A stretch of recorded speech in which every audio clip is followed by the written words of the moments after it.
What happening, man? What's happening, man?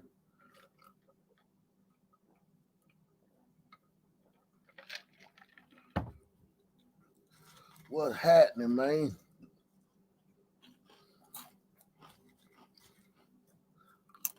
Mm, what's happening?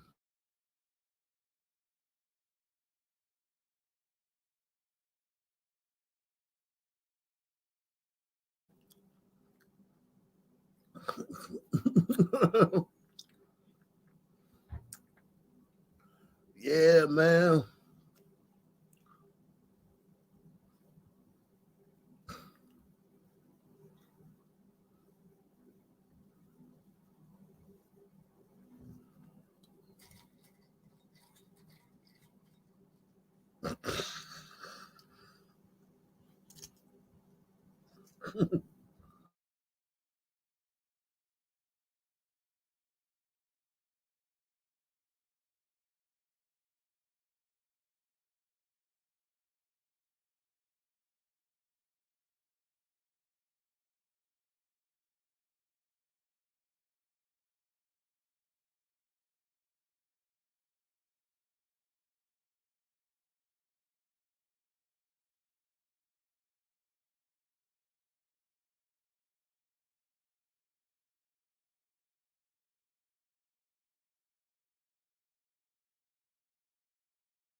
Salute, salute the blood flight. Salute the blood flight, man.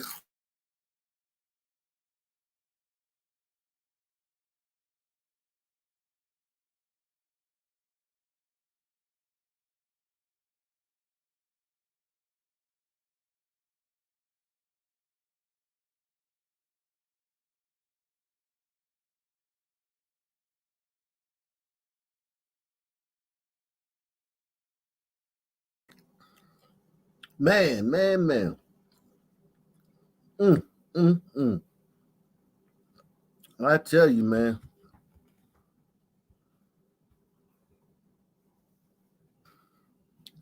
I tell you, man.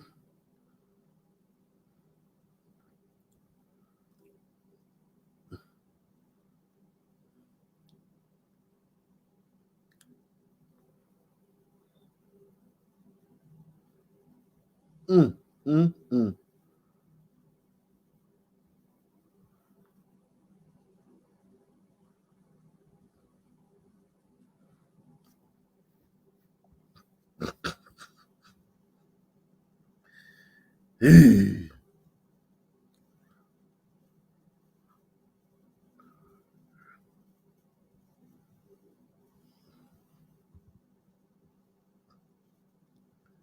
Shout out to my man Willie last night, man. I forgot to shout out his super chat. Shout out to Willie on Rumble. I gotta start looking at Rumble now, man. Rumble Rumble is showing more love than YouTube sometimes, man. On the super chat, man. Salute to Willie, man. He said, as a fan of Colin Flaherty and AIU, I was not surprised about her story. She's pretty normal. Hey, man. Yeah, man. Salute to you, Willie, man. Willie coming through on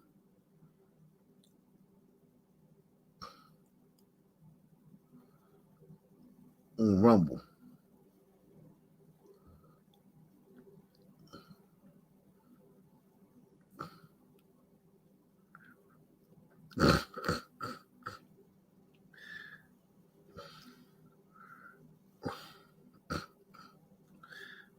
Listen, man, I'm a heavy man, man. I seen some dude though when I was at Penn State, man. It was this one dude there. Whoo, he didn't go there. He went there in the past. He's about 30 years old. This dude was like five of me. And he wasn't fat. He was just solid. I was like, damn.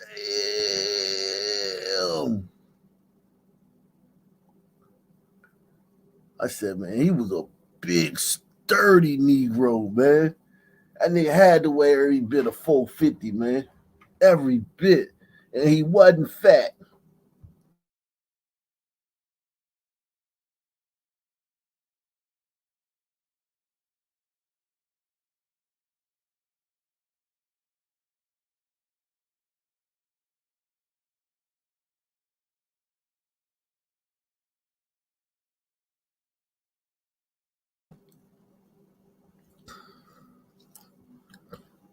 Man,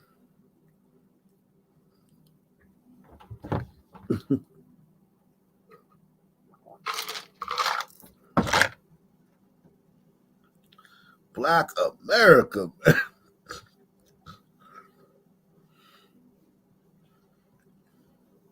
Yo, there's so much crime in Black America that it's almost impossible. Listen, man,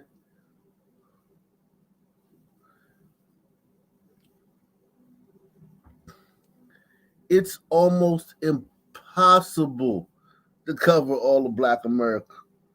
The only channel that does comes even close is this channel, man. We the only ones that even come close, man. But it's hard, man, every night, man. It's hard, man. It's so much shit. Black America is busy, my G. Shout out to Gil B, man. Shout out to Gil B. Shout out to Stephanie.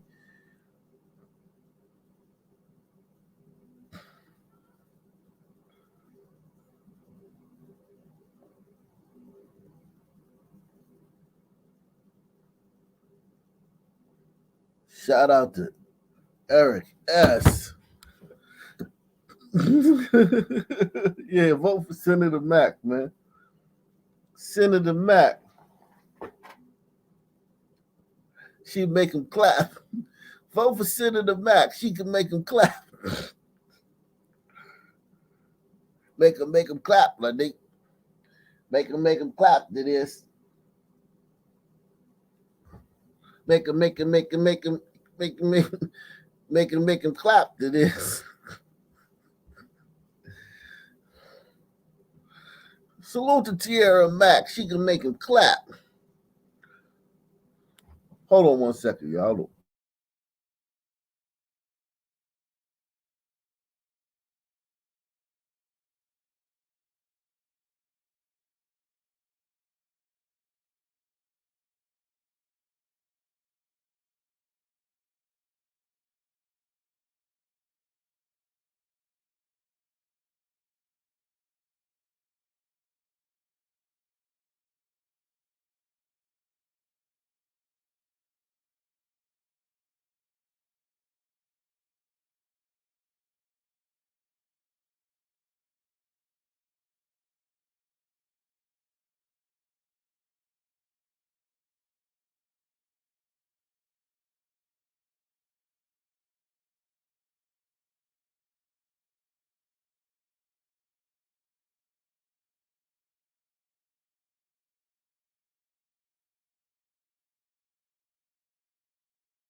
Shout out, man.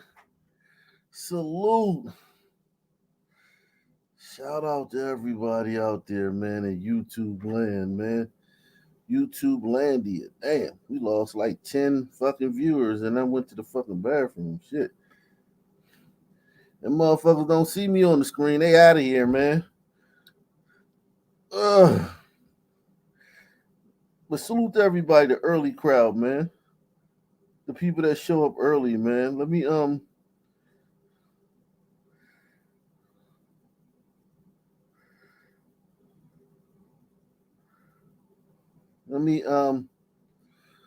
get active up in this motherfucker, as the young boys would say.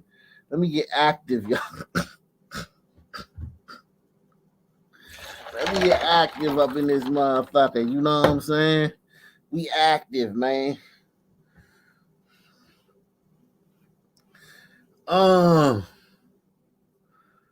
Woo. I tell you, man. If you love me, tell me you love me. Don't stare at me, man. I hate to go to the can for clapping one of my fans. Man.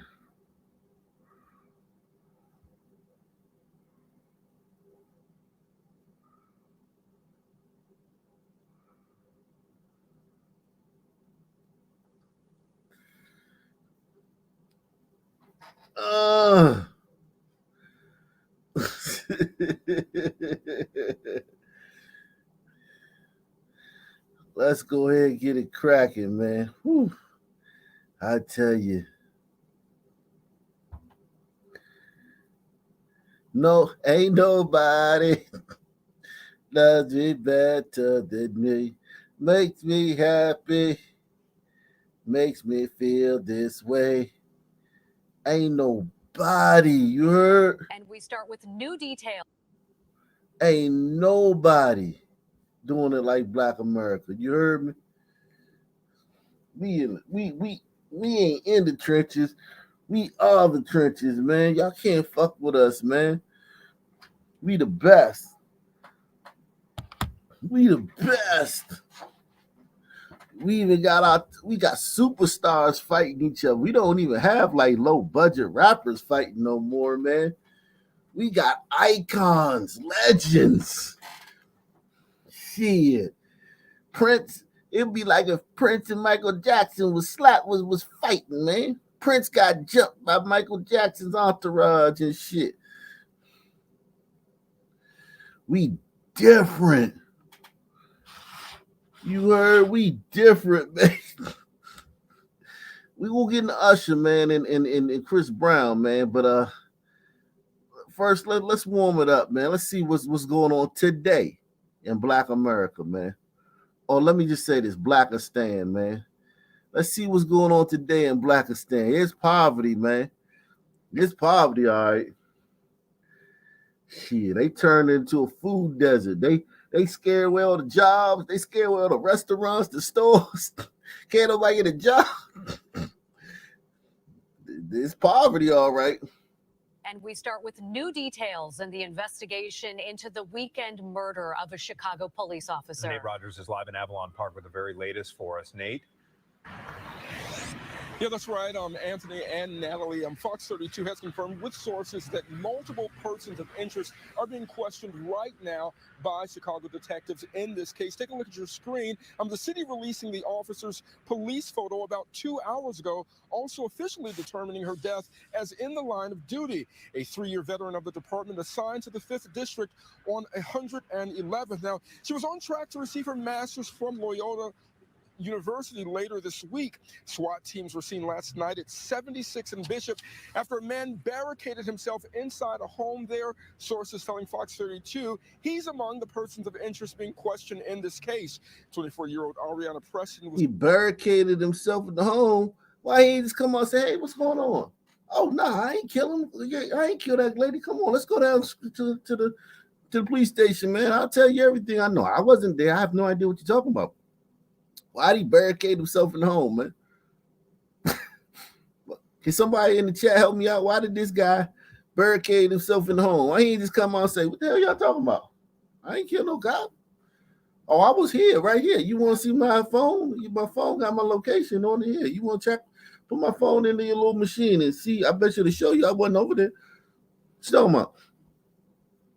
Why he barricade himself, man?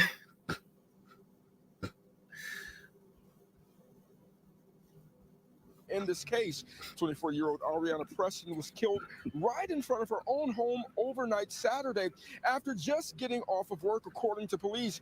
Multiple sources saying it was a robbery attempt. After police arrived on scene, Preston was laying in the ground. A fellow officer, in fact, transported her body to UFC, where she was pronounced dead. We spoke to Preston's neighbors, who say the immediate area is normally quiet of violent crime. My son, he said he's seen her quite a few times. He's like, oh, we got a police in the neighborhood. That's good to know. But just to see it on the news and hear about it, does it break your heart? Like, break my heart. I was walking my dog and people, coming, hugging, crying. And it's just sad. It's really sad that she, like you said, she's going to graduate with her master's. And I just couldn't imagine, my daughter got her master's a couple of years ago and how proud I was for somebody not to even make it. All these sisters getting their masters, but if you ever talk to a sister, only thing they talk about is racism and how much they hate white people. It ain't no, you ain't getting no masters in Africa, man. If the white man ain't come over there and civilize that joint, man, you'll be getting your goddamn masters and fucking pounding yams. These sisters winning over here, man. These sisters is winning. Imagine, my daughter got her master's a couple of years ago and how proud I was for somebody not to even make it. Yeah, now no official word just yet from police on charges in this case, and we have been in touch with Mayor Brandon-elect's camp, and they've confirmed that he has been in touch with the victim's family. We also know that there is a prayer vigil scheduled tomorrow at Area 5, where the victim worked. That vigil taking place at 6 p.m. It is the latest here in Avalon Park. Nate Rogers, Fox 32, Chicago. We want to get into some.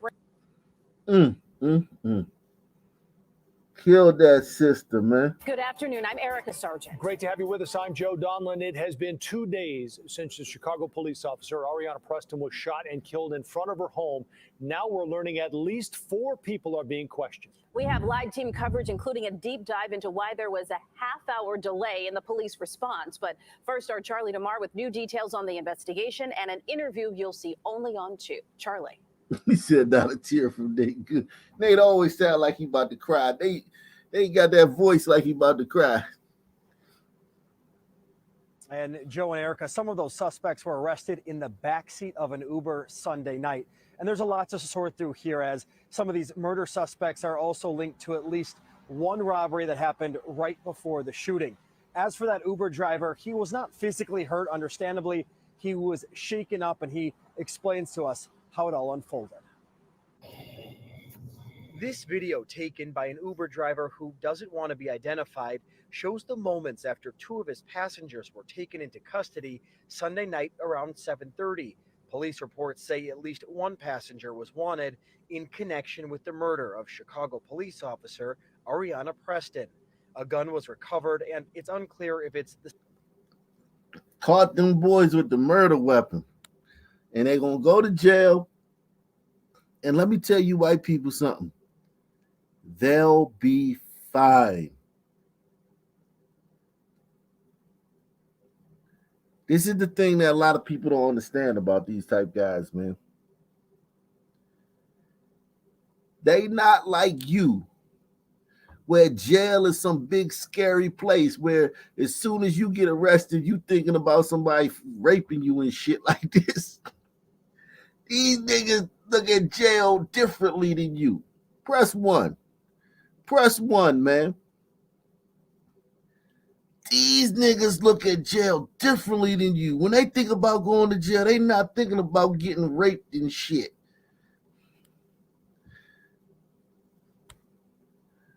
They thinking about who from their gang is in the jail, what penitentiary they gonna get sent to, what's the politics, what's the gang politics at that penitentiary.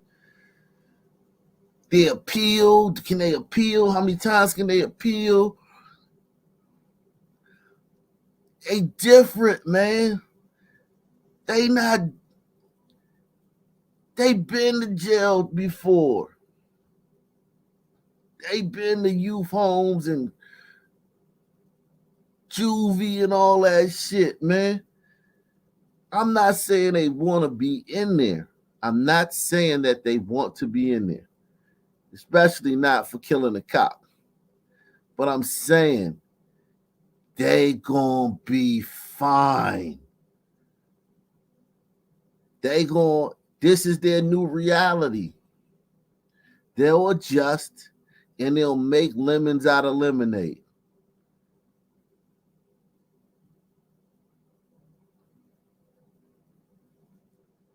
Okay? They'll adjust and they'll make lemons out of lemonade.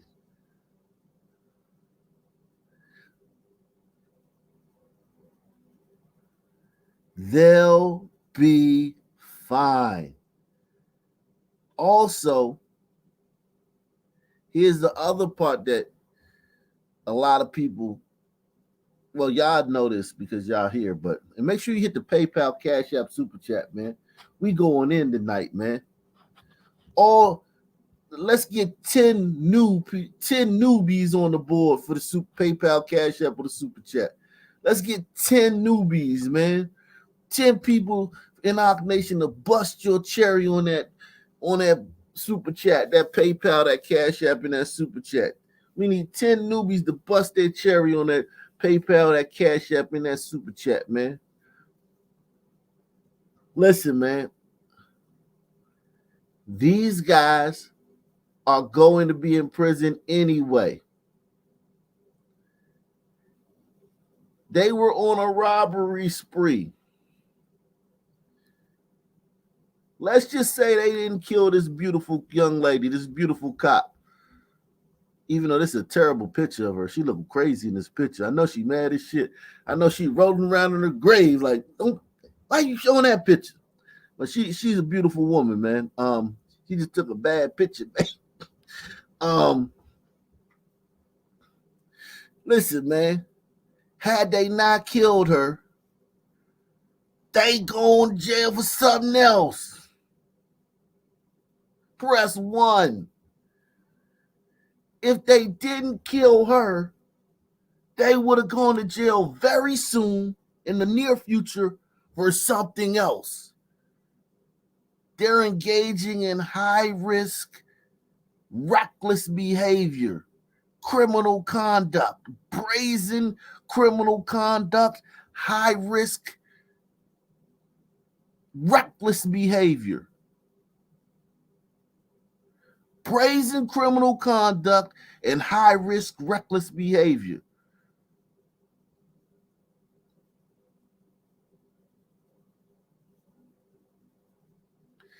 These guys was going to be in prison anyway for something else in the near future. That's what mammies don't understand. Mammies be trying to cape and shit. Mammies don't understand this shit. If they don't kill you, they going to jail for killing somebody else in the near future, or robbing somebody else, or carjacking some race. Ariana Preston. A gun was recovered, and it's unclear if it's the same weapon used to kill Preston. The officer, who had been on the job for just 3 years, was shot and killed early Saturday morning as she returned home from a shift. I had to just start screaming. I'm just an Uber driver. I don't know what's going on. All I saw like a minute after that was lights and police personnel jumping down from their cars, coming surrounding my car, front and back, with their guns pointed at my vehicle. According to police reports, CPD surveillance teams were monitoring the murder suspect, who got into an Uber near 76th and Bishop. The driver says within a minute, heavily armed officers surrounded his car. Other suspects connected to the shooting were also taken into custody near 76th and Bishop after a SWAT standoff in a building. I'm just in shock. I'm just wondering how I kind of found myself. Oh, we got Crook County. I bring Crook County up. I ain't bringing up nobody else right now, man. Everybody just chill out for a second. I'm gonna bring up Crook County, but I ain't gonna bring nobody else up right now. Cause I gotta cook, man. I gotta cook for a minute, man. Before I bring everybody else up. I'll bring Crook County up though. You can come up because he a police officer up there.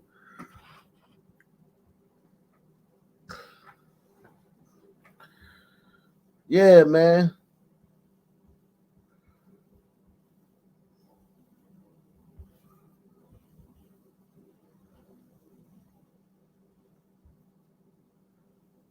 It's these guys are going to prison anyway. In this kind of situation. Police reports show the suspect arrested in the Uber was also wanted for an armed robbery that occurred early Saturday morning. See what I'm saying? The suspect who killed this girl was already wanted for another armed robbery earlier that day. What the mammies want to, the mammy try to always make it seem like that's the first thing he ever did in life. Like the Sun Man getting arrested was a goddamn perfect angel. And he got, they're like, they'll call this a mistake. A mammy would call this a mistake.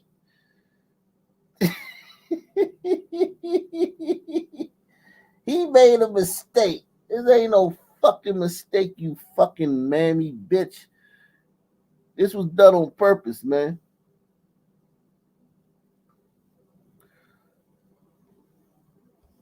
We got Wicked in the building. What's going on, Wicked? Yo, what up, Chief?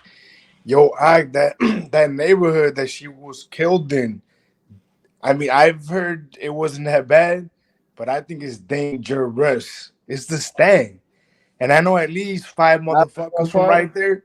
Is Avalon Park? Is that what you're talking about? Yeah, Avalon the 9. Uh, I know at least 5 killers. Like I'm talking about murderers from that area. And they You all know? sons, man. They all sons. Oh, come on, man. You know y'all sons. Yeah, man. She the people kind of said it's a decent neighborhood though. Yeah, and I mean that's what they were saying, but like I said, man, you got dangerous dudes. I mean, but it's the Stand, right? Like, what are you Right. gonna do? Yeah. Yeah, I'm telling you, man. Um listen, man. Listen, man. I feel bad for this woman. She's dead, man. She's dead. Is that common too? Like the killing of during a robbery? Like, is that a thing in Chicago where it's like, yo, we just blowing your shit off and then we gonna take your money off your dead body type shit? I mean, I'm guessing she probably fought back. Maybe, I don't know, cause You think she not reached really. she reached for that piece? Because I she's an think I heard. officer. I think I heard in the news that she exchanged fire with him. But we did a story the other night where it was a different lady cop that in Minnesota that exchanged fire with Did the she make son. it? No, she was as a white guy. That was in Minnesota. No, she died. She Mm. exchanged fire with the guy. What's up, Crook County? What's going on, man? Yo, what's up, man? Good You morning. what's up, man? What you know about this, man? Too much.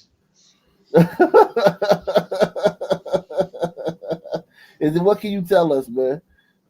Uh, I mean, it was what everybody think. You know what I'm saying? It was a random. It was random. It was random. It wasn't nothing. Like how people think. Like it was like some crazy conspiracy, ex-boyfriend, all this other shit. It was random, Right. man. They circled around. You know what I'm saying? The whole thing was. You know how they do, man. They circle around, they see a female in the car, they circle back around. By the time she, you know what I'm saying, circle back around, she was getting out the car, ambush. As they announced the robbery, she went for it, man. She reached for her piece. She ain't just reached, she shot. Oh, so she fired at them. Good. Salute to her, man. And they fired. So it was like an exchange of gunfire. It was an exchange of gunfire, but basically when the shit was done, they still robbed her.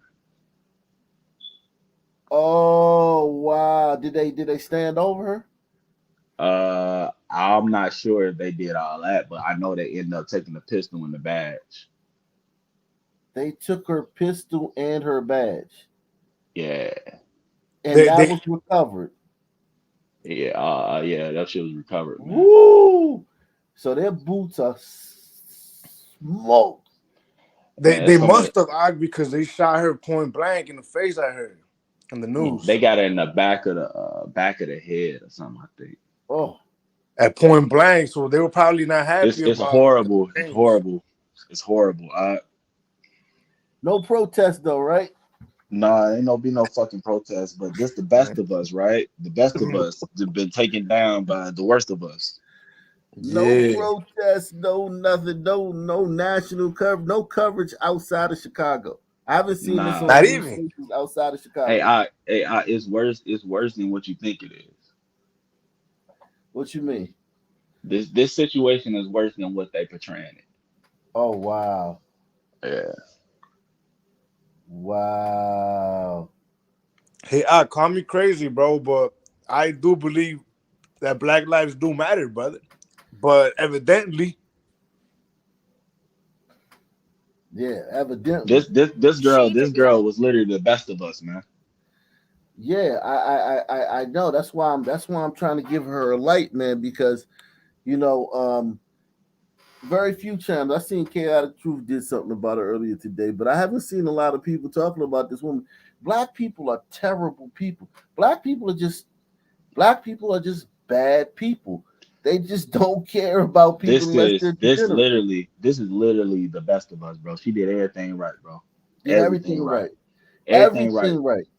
She was Yep. about to graduate with her master's at 24 years old. She was begged. She was basically begged and like bargained to be a police officer. she should have left the neighborhood, crud. She should have left that area. Y'all know, all actuality, the only reason why that neighborhood is suspect. The block she lived on is fucking great. It's beautiful, whatever. But it's like close to a main street, which is Stony Island. I'm sure you heard of Stony Island. No, I haven't heard of Stony Island. So Rough. Stony Island is like the east side, you know what I'm saying? So it basically Stony Island basically really ends at like 95th, but you know what I'm saying? It might go to 103rd. But it's like the east side of Chicago. You heard of Jeffrey and all that other shit, like over there? Where? Jeffrey, South Jeffrey Avenue, Jeffrey Boulevard, and all that other shit. It's not far from King Drive. Put it like that.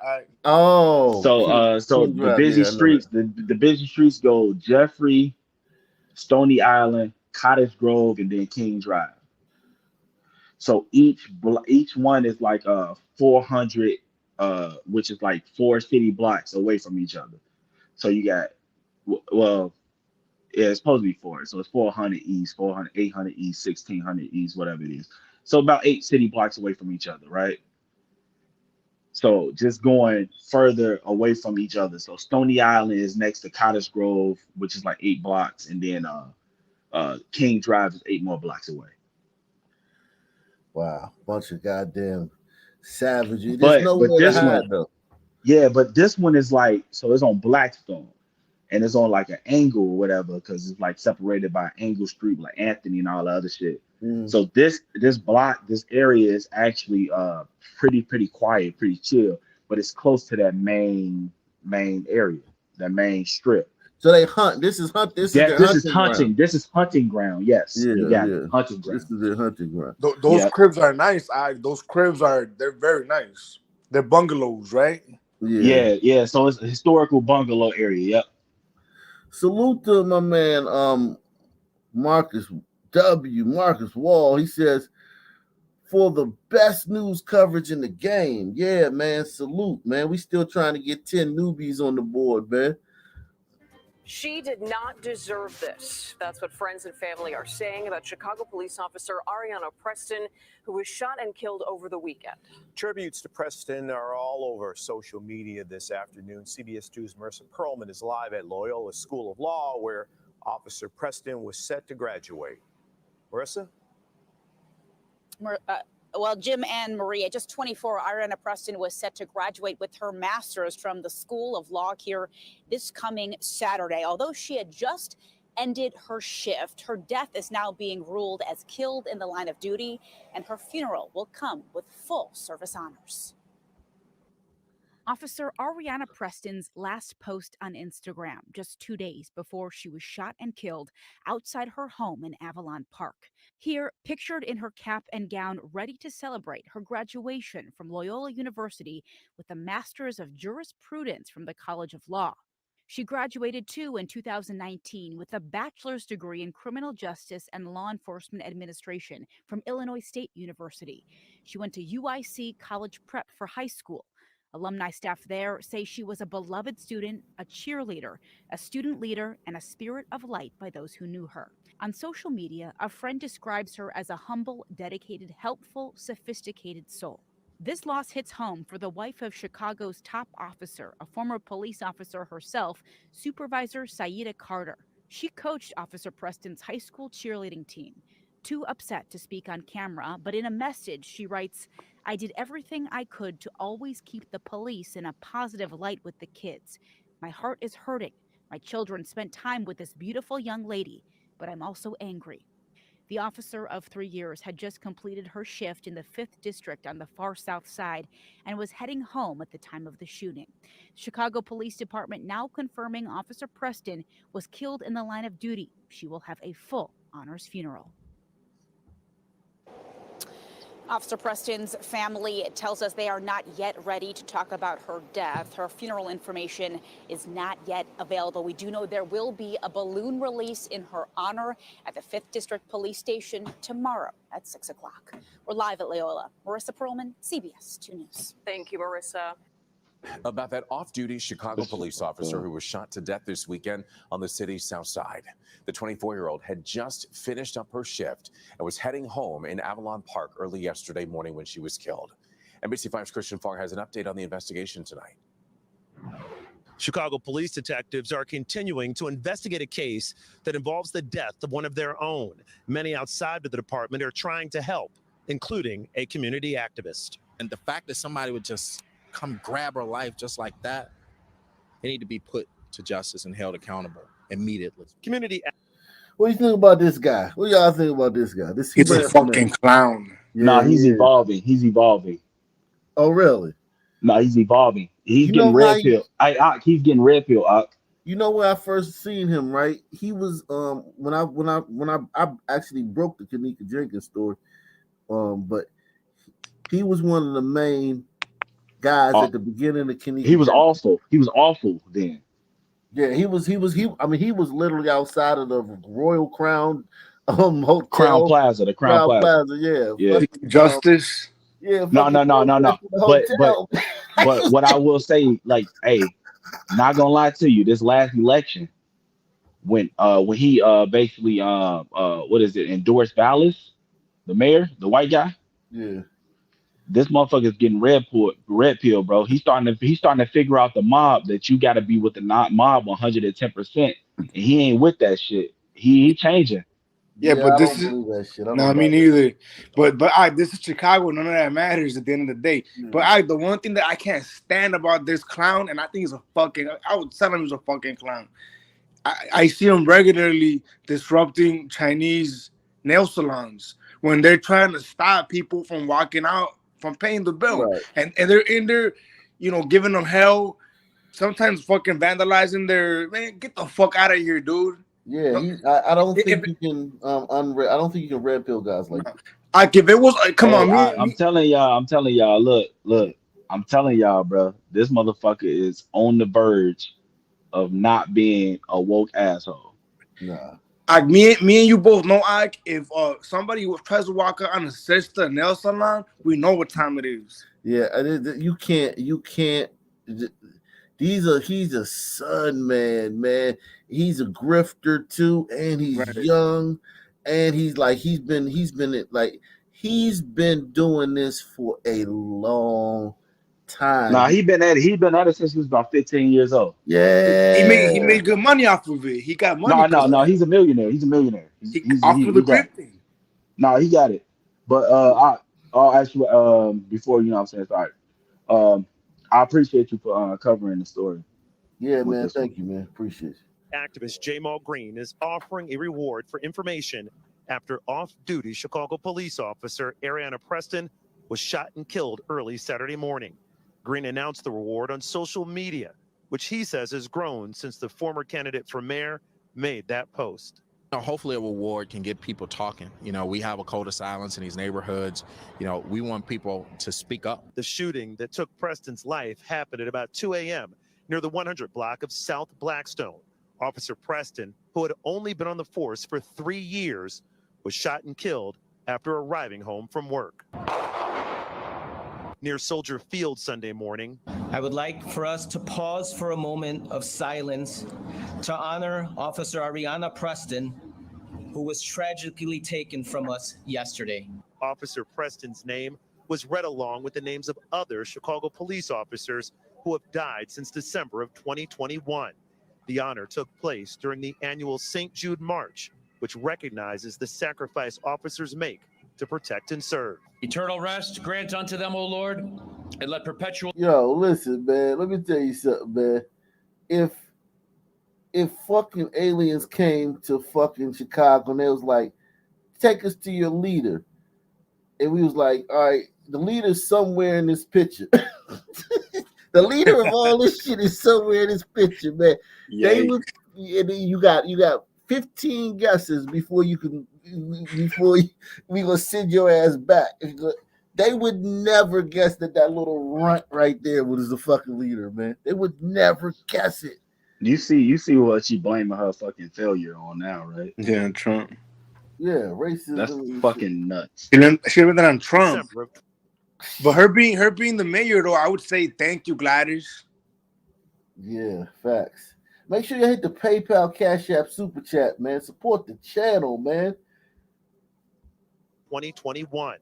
The honor took place during the annual St. Jude March, which recognizes the sacrifice officers make to protect and serve. Eternal rest grant unto them, O Lord, and let perpetual light shine upon them. While receiving his own honor at Fellowship Chicago Church in Fuller Park, community activist Early Walker talked about Officer Preston's death and the continuing fight to end Chicago's ongoing gun violence problem.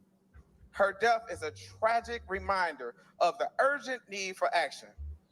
We must honor her memory by coming together to end this crisis once and for all.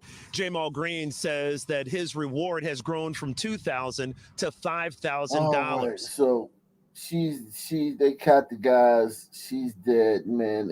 It's really sad. Don't worry, we're gonna get to Usher soon, man. Usher and Chris Brown soon. Philly is on fire right now. We want to get into some breaking news. Before here you get at to Philly, 5 o'clock. I know you're not gonna be surprised by this, but you can, if you in a seat, take your seat, whatever, and just relax. All of them had warrants for other robberies. One was on parole, and repeat offenders, and fucking let out. Obviously, right? Yeah. Obviously, man. What can I add to that, Ike? Have you seen their picture yet, Ike? Nah, they got the pictures out already. Trust me when I tell they've you. Been leaked. They've been leaked. Trust me when I tell you, Chief. You've seen their picture. Because if you've seen one, you've seen them all. No, one motherfucker got he got like a red and something tattoo on his fucking cheek, and he's like fucking 19. He gave up on life a long time ago. Yeah, I think it says "Don't hire me."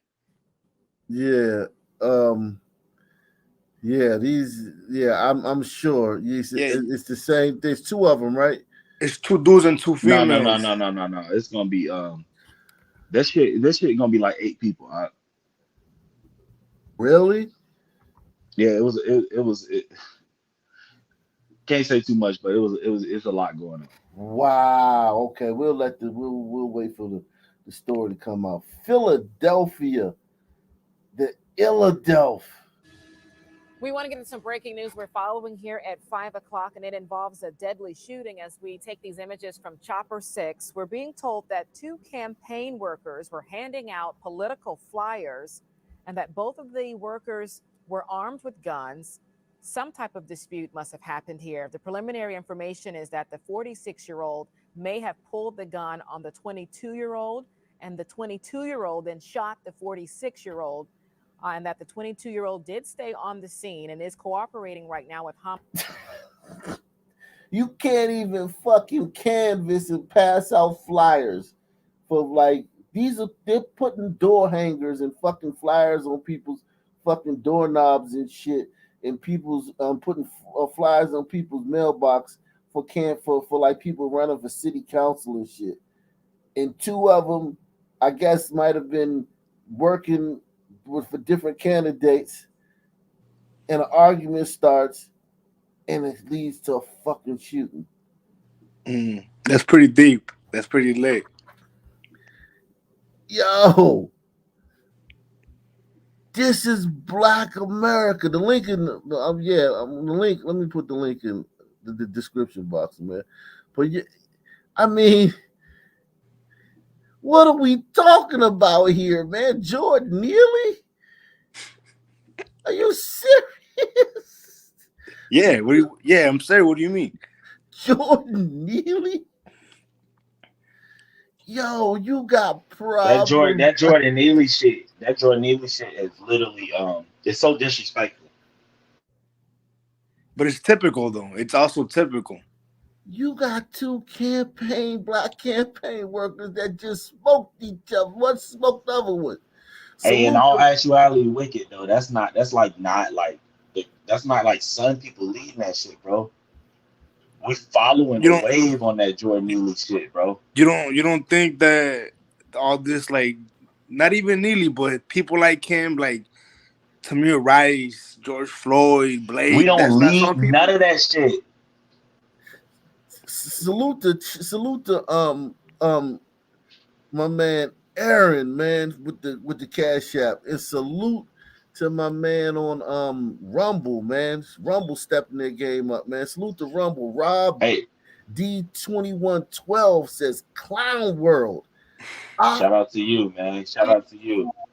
Recognize you and give you shit. Need more like you, respecting you. Let me say this right quick. I talk the way I talk around everybody. So here's the thing. If I'm around sons and we're talking about the game, I'm not gonna just start talking about Trump and fucking niggas, violence. I'm gonna talk about the game. But if the conversation shift into some political shit or into some like community shit, I talk the same way I talk here. But I don't go running around forcing this shit down some in Paul's throat. You know what I'm saying? I don't be doing that shit. But yeah, if it comes to this, I'm the same person you see here. So of course some men don't like that. But it is what it is, man. Why do you say that? What makes you say that? Hey, they just some men don't like that shit, man. They don't like anything that's not like Democrat bullshit and propaganda. You know that, man. Come on, man. Go ahead, man. What you gonna say though? Cook County. Oh yeah, just talk to these people about how we're not leading this shit. That's not like us leading this shit, bro. We're following the wave on this shit. We wouldn't know about Jordan Neely, bro, unless Yeah, these motherfucking white liberals led that shit. that's true. That, Jordan is that Neely. is that true? That's interesting. I thought it was some people that were. Nah, we don't organize. Like you talking about organizing? Those protesters are paid. Somebody had to pay those protesters to get them down there. Somebody had to organize all the shit. Nah, we would have just been mad about it on the news, but we wouldn't have Well, done them. what about like Kurt? What about that group, Good Kids Match City? The sisters be on it, bro. Every time I look up, it's a sister bugging out for some degenerate. Man, they getting told at first, bro. The gliders gotta organize first. Gliders organize first. They plan a spot, whatever it is, and then that's when the Good Kid Mad City come to join in, and then they get a press conference. That's about it. Yeah. Salute to Osa, man. What's up, Osa? What's going on, Hey, man? hey, what's up, yo? What's up, Chicago in the building, Cook County, DC. Hey, man. Hey, I'm just listening in. I just got here, man. I don't know what the Yeah, I hell got these a people. story out of DC too. Whew, I mean, DC I is already a- know, Mo. I already know, Mo. You stupid, man. Sure. What's up, Ray Wall? What's going on? Yo, what's going on, Doc? Ain't nothing, man. I'm hanging, man. What city you from again, Ray Wall? I'm in Jersey. Jersey. Outside of New York, yeah, outside of New York City. What city? What city? West Orange. Oh, ain't that the nice part? Yeah, East Orange is the bad part. East Orange is the bad part. Oh, okay. And it involves a deadly shooting. As we take these images from Chopper 6, we're being told that 2 campaign workers were handing out political flyers and that both of the workers were armed with guns. Some type of dispute must have happened here. The preliminary information is that the 46-year-old may have pulled the gun on the 22-year-old, and the 22-year-old then shot the 46-year-old. And that the 22-year-old did stay on the scene and is cooperating right now with homicide. And the 46-year-old person who was shot in this is said to have died from this incident. Yeah, again, Chopper 6 over the city's Ogon section. We'll be investigating the shooting involving 2 people, perhaps campaign workers out at the time. Of course, the primary is next week. We're going to continue to follow this breaking news story. We can't do anything without violence, man. No other group is like this. And that's what I'm talking about with this Chris Brown and Usher thing. You'll never see Kenny Chesney and Blake Shelton fucking fighting and shit. No, like just like the Oscars, it had to be us, Chris Rock and fucking Will Smith. Now it's Usher and Chris Brown. It's always legend. Our legends are more violent than the fucking all other. Like, just take our star, our celebrity class. They're fucking more violent than just regular gliders. Right. Then poor gliders. Information as it becomes available to us from the city's Ogon section. She's insane. Investigation underway tonight after a gun was fired inside an elementary school in North Philadelphia. Police called out to the E.W. Rhodes Elementary just after 11 a.m. today after that weapon was found in a bathroom there.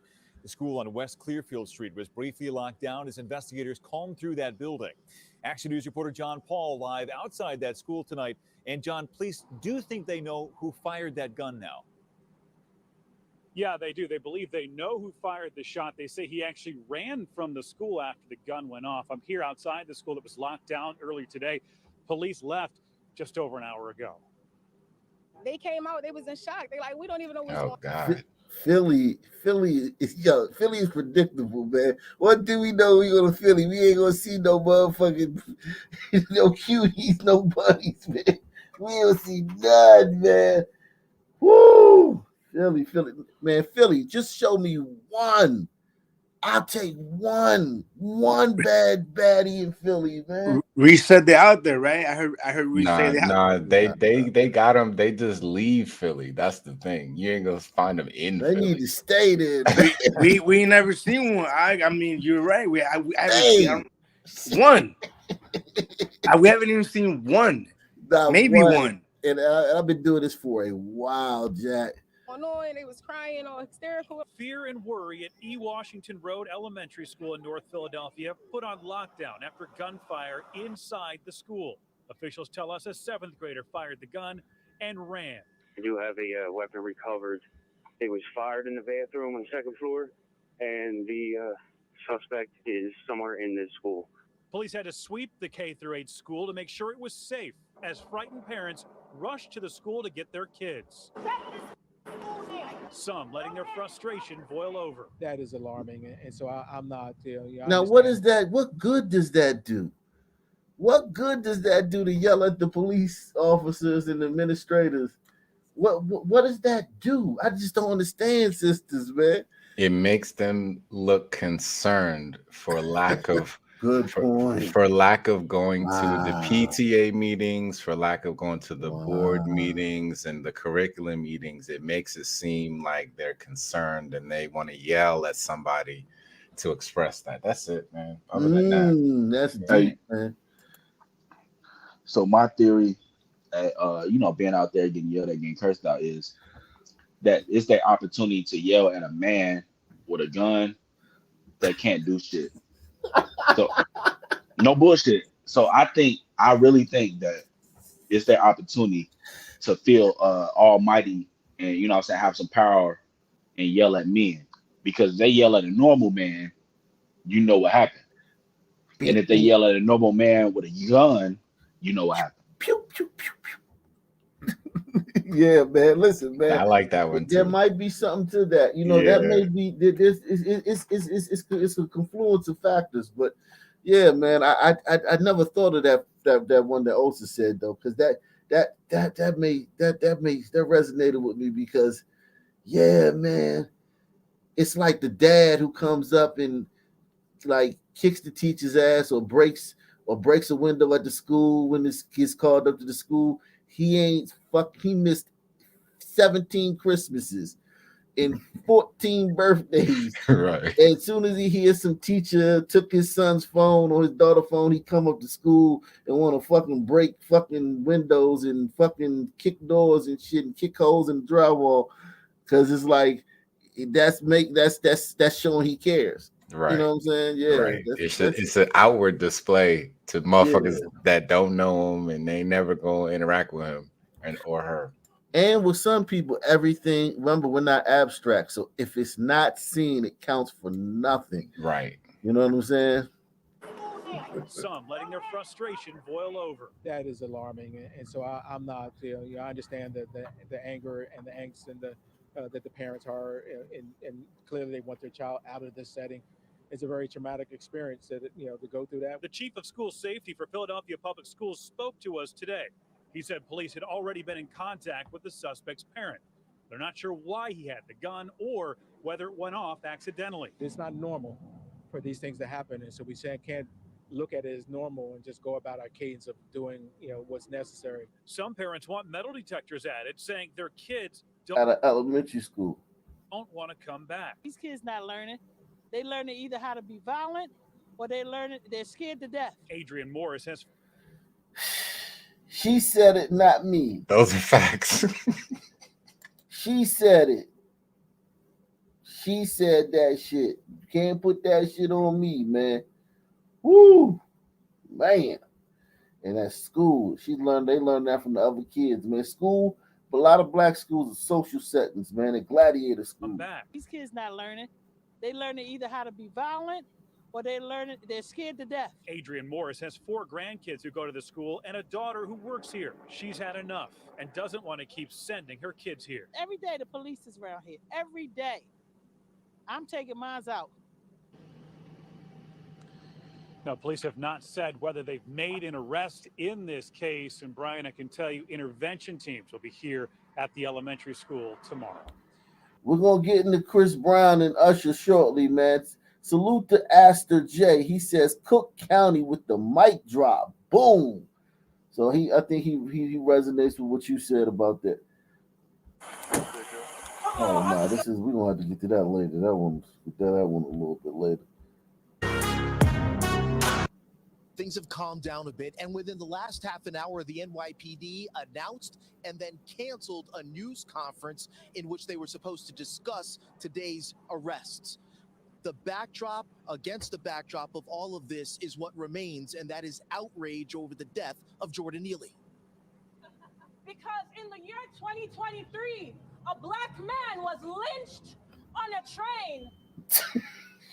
That's so disrespectful, man. To say that.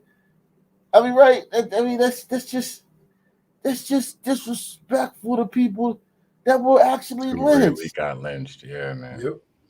It's also fucking Lynched. Yeah, man. Yep. It's also fucking annoying. Yeah, I mean, this woman is saying it's full throated. Her shoulders are back, her chest is out, her chin is up, and she's looking straight into the crowd. She Into the looked stadium. tall. She looked tall too. She could be. You said she could be in the Coliseum, right? And no one will bat a Yeah, fucking eye.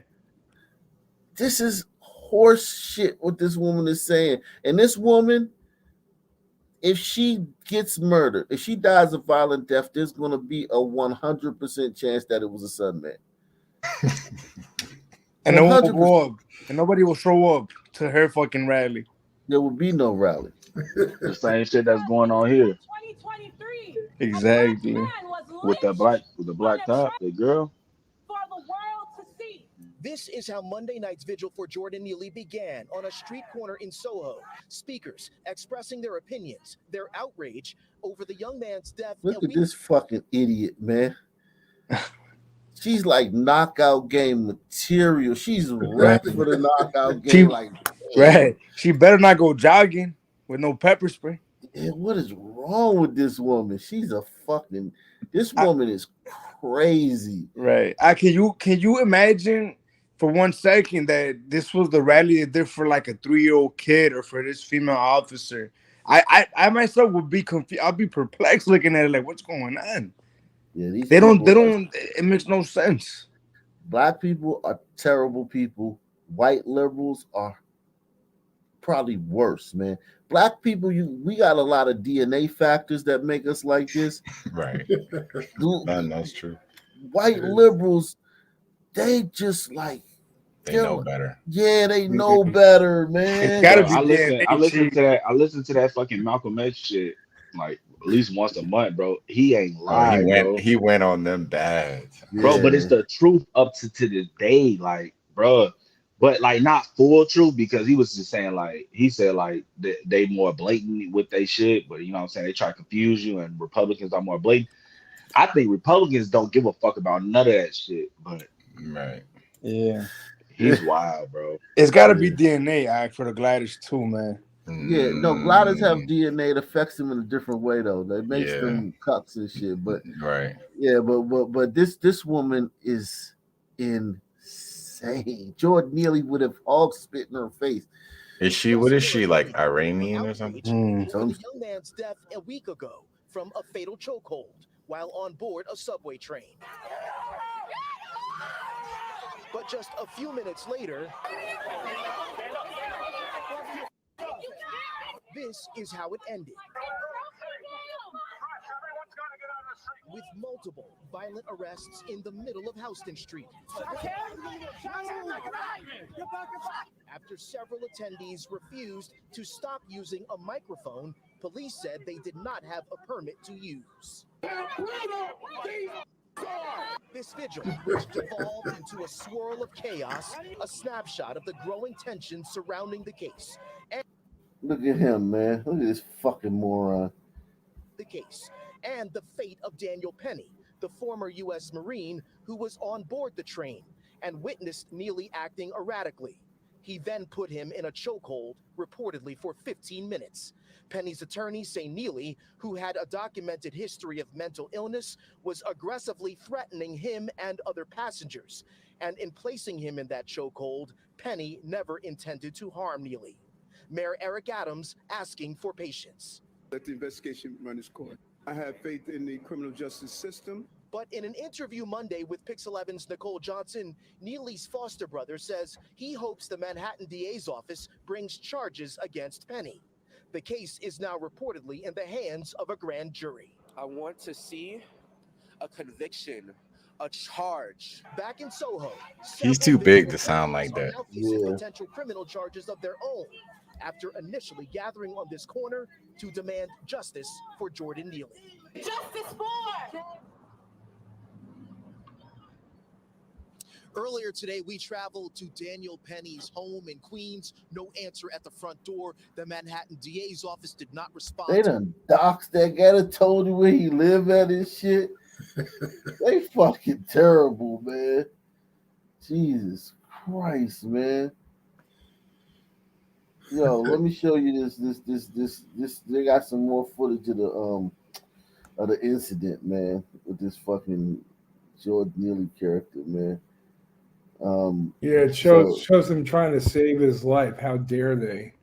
it says, "Hey AOC, what cold-blooded killer sticks around to make sure the victim is okay?" New footage shows George Neely being put in a recovery position, like they did George Floyd, the recovery position. Other passengers recommend the Marine. Other passengers commend the Marine for subduing Neely. Every media outlet owes this man an apology. Yeah, right. So let's see this footage, man. You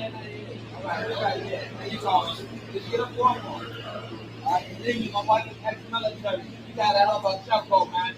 Just like don't put him on his back, though, man. He might choke on his own spit. He ain't gonna die. He might choke on his own spit and put him on his back. He's on the side, man. Maybe he wasn't planning on getting the same Choco that you got. So that's nice, yo. You hear me? You're a hell of a fan. My wife is really good. The Desert Storm, military, Marine. You really got that Choco. Once you replicate, you gotta let him go. Alright? If he didn't, the sand is low, but he'll be alright. Those faces side. On the side, man. You know, like that. On to the day, homie. Huh?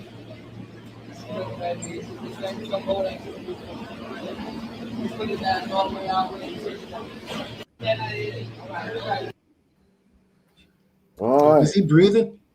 It looked like he yeah. I thought I saw him move. That is one tall dude. That's the tallest Michael Jackson impersonator I ever saw. Yeah, man.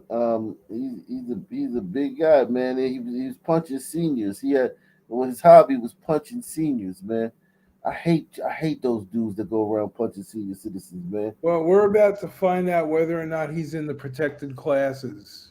We're about to find that out, depending upon what Bragg does. You know? Yeah. I thought he was already in that. I thought we've already established that.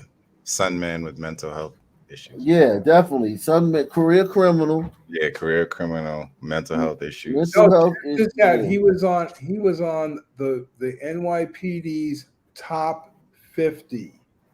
You know what it takes to get onto the top 50 in A New York city of like 9 million people. Man, because I know Manhattan has 2.5, Brooklyn has 2.5, Queens is 2.5, Bronx is 2.5, and I think Staten Island has like 600,000 or something like that, right? So, yeah, Am I correct? it's in that ballpark, yeah. So it's about 11 million people, and you in the top 50. Who's in the top? One of those. You know how they have like the social workers running around instead of cops, right? So a social worker approached them at the Coney Island station, which is one of the big subway stations, and he peed on the guy. Yeah, that sounds about right, man. I mean, that sounds about right, man.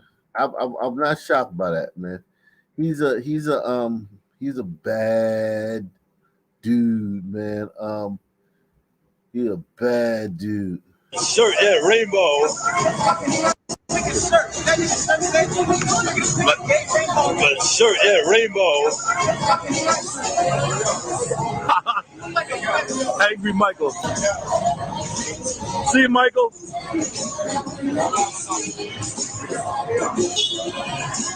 Yo, that guy was crazy. What are you gonna do? What are you gonna do?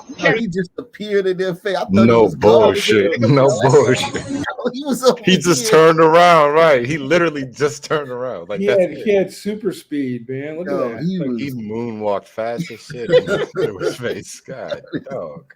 I thought he was clear. Yeah, I thought he was clear. I thought he made a clear getaway. But this tells you though, like I tell y'all all the time, it's never over. You get arguing with a son, man. You get in your car, you think this is over. They pull up beside you and shoot you. It's never over. You have to always be vigilant if you ever get in an argument with a son, man. It's never over with us. Angry Michael. See you, Michael.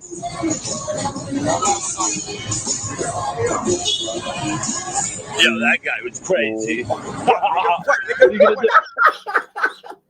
Yeah, he got over there fast as hell, man. That was crazy. What are you gonna do? What are you gonna do? Nigga, what? Nigga, fuck out of here. I'll call a cop. Punch me, nigga. I'll call a cop. You gonna do something? Dang, he ripped his fucking outfit, yo. He's unhinged, man. Yo, you need that. Ain't that his money maker? He just ripped his fucking Michael Jackson. And that was from back during his days of doing Michael Jackson. That was when he was kind of calm. Damn. Salute to PL Sandridge, man, with the first super chat in an hour, man. Salute to you, man. He says, greetings, y'all. Hope you're all well. Yeah, everybody's all well, peace, man. Everything's cool, man. Yeah. Salute. We got 450 on YouTube. We got 50 on, we got 500 Rumble and YouTube combined, man. Shout out to, well, this is a national crowd, man. This is an international crowd because Chris Brown. Let me go ahead and get to Chris Brown, man. This situation, man, with Chris Brown, man. So you got, I mean, we talking about fucking legends, man. And we not talking about two fucking poo butts. We talking about legends. Chris Brown and fucking Usher. And they say, and Chris Brown's crew jumps Usher after a party because apparently Usher was taken up.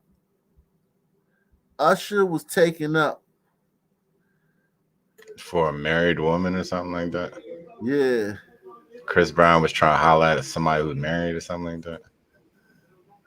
I heard he threw her out the party or something, right? I don't know. I heard this from Fly By Night type Maybe stuff. he was trying to, I don't know. So yeah, some shit. What's the basketball player Iman Shumpert's wife? That's who. Hey yo, we're here having a great time.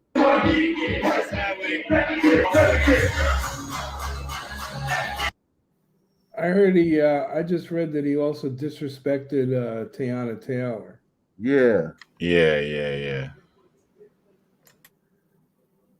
And it said Chris Brown gets into another physical altercation today, this time during Missy Elliott's set at the Lovers and Friends concert. How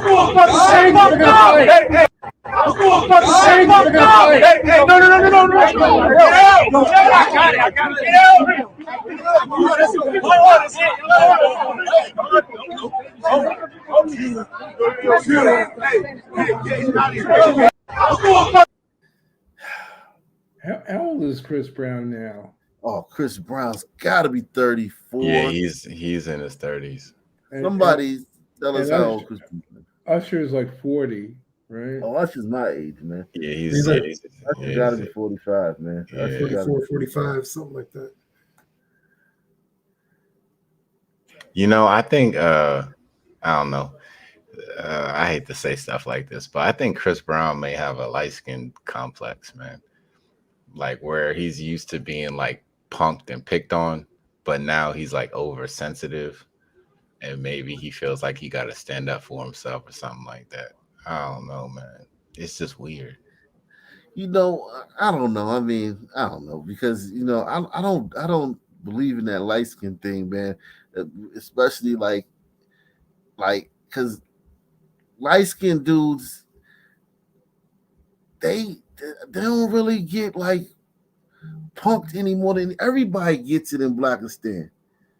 Everybody gets it. Yeah, that's what I always thought. But you know what I'm saying? Everybody gets it. But when I talk to the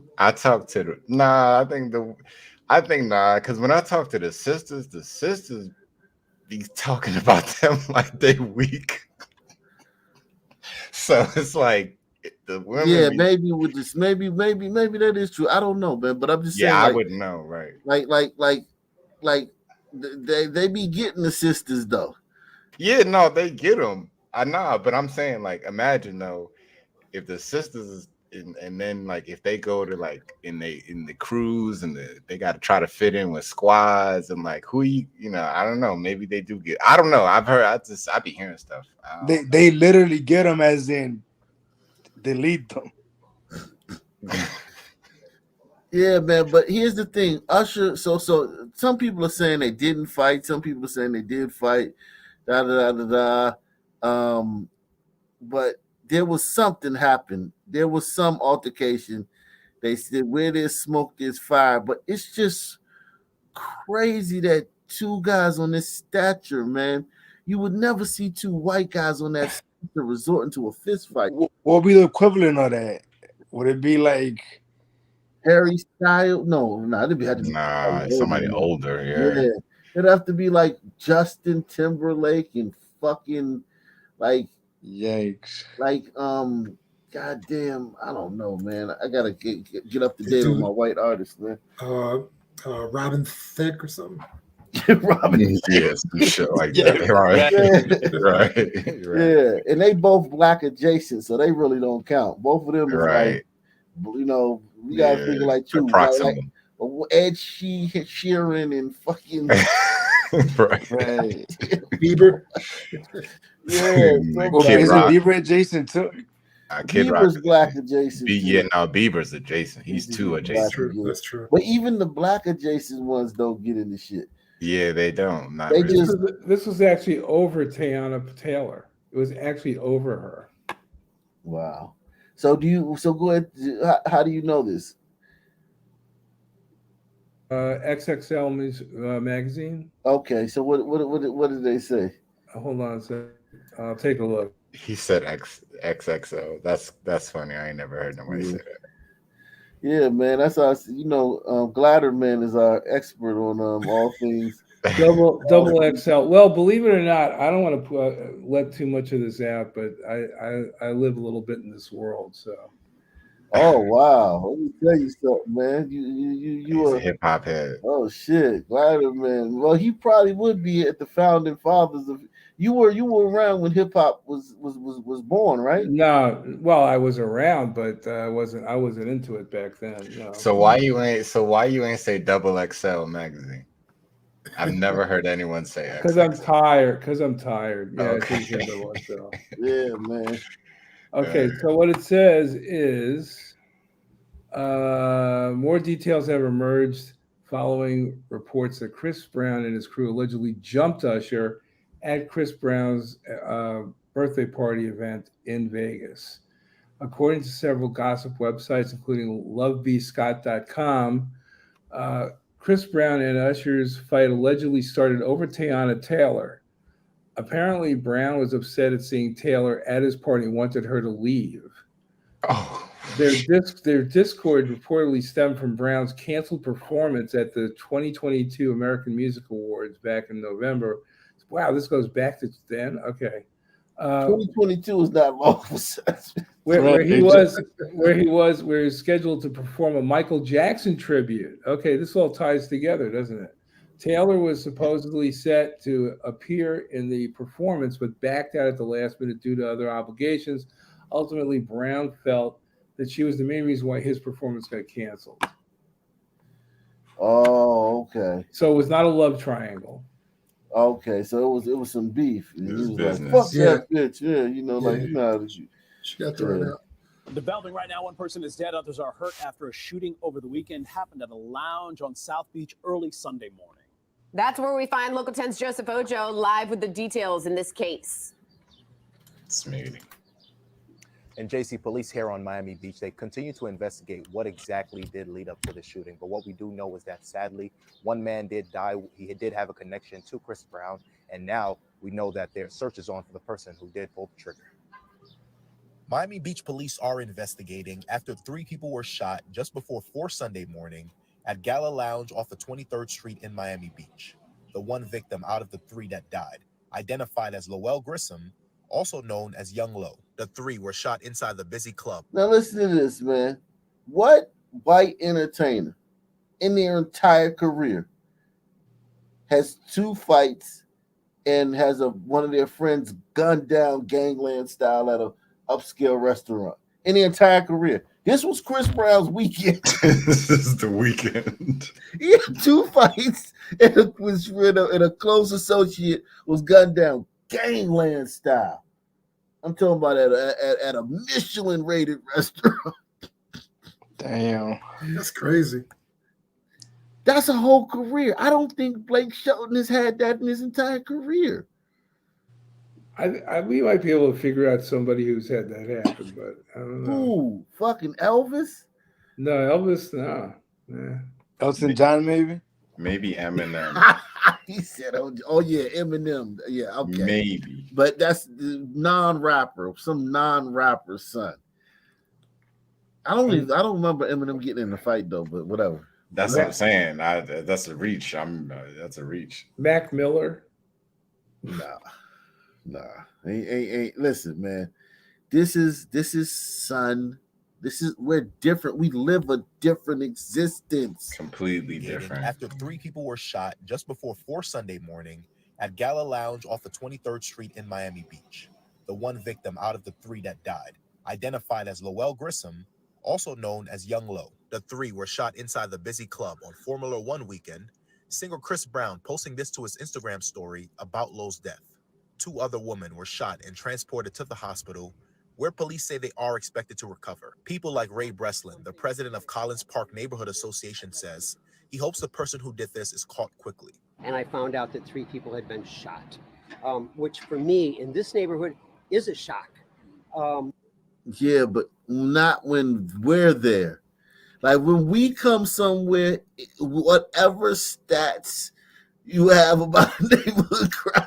Right. I'm tired of hearing that shit too. That's an expensive area, man. Throw it out the window. Yeah. Okay. Throw caution in the wind. Yeah, like we change the dynamics and the demographic. We change everything about that place. In a downward direction. Yeah, exactly. We're different, man.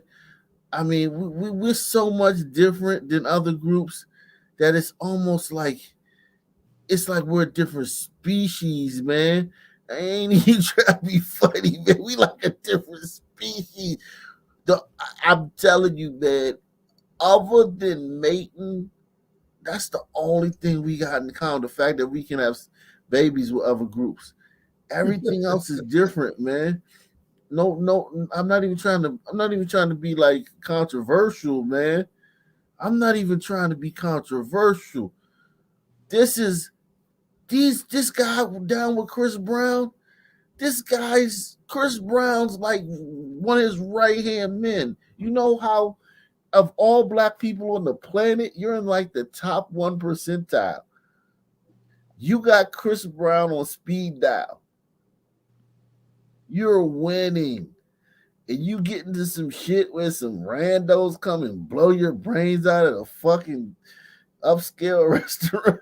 It kind of reminds you in a way of what was it, Quavo or Takeoff? Nah, in its own right. But I'm really. saying though, like guys that have no business beefing and yeah, getting in these situations, like what are you doing, bro? But it's poverty though, right? It's what you don't understand. Yeah, this debunks that whole poverty bullshit. Like that's a good point. I'm gonna use this. How do you explain Chris Brown? Yeah, how do you explain this shit? This shit is crazy, man.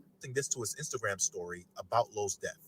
2 other women were shot and transported to the hospital, where police say they are expected to recover. People like Ray Breslin, the president of Collins Park Neighborhood Association, says he hopes the person who did this is caught quickly. And I found out that 3 people had been shot, which for me in this neighborhood is a shock. We've been insulated from any of the events that go on on Ocean Drive and Spring Break. Miami Beach police were at the scene for more than 15 hours. No arrest had been made, and what led up to the shooting is under investigation. Gala putting out this statement that reads in part, "We are shocked and deeply saddened by the isolated and targeted incident that occurred at our upscale establishment. Our condolences are with the family and friends of the victim during this time." Think about they had to point out that it was an upscale establishment. Yeah, think about how this fucks up their reputation. You know what I'm saying? Like their panache or their aura that they have in the game. Some goddamn dead son man fucking rapper slash crew member, fucking brains bleeding out, two fucking video hoes leaking in the fucking foyer and shit. It's like, yeah, and it's like, what the fuck? Yeah, I'm not going there no more. This shit is crazy, man. Like look at their shout out to Executive Black, man. That's a new name. Shout out to Executive Black coming through for the first time, man. Salute. Getting some getting off on the board for the first time, man. Salute to you, Executive Black. This is their site. When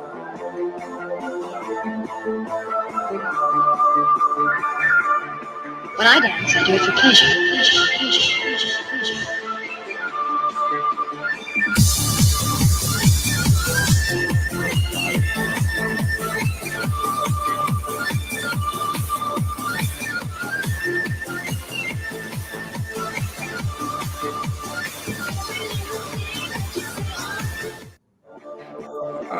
I hate to say this, but I'm surprised there isn't a shooting there every night. That doesn't look that upscale to me, man. What are you talking about? There's not a glass.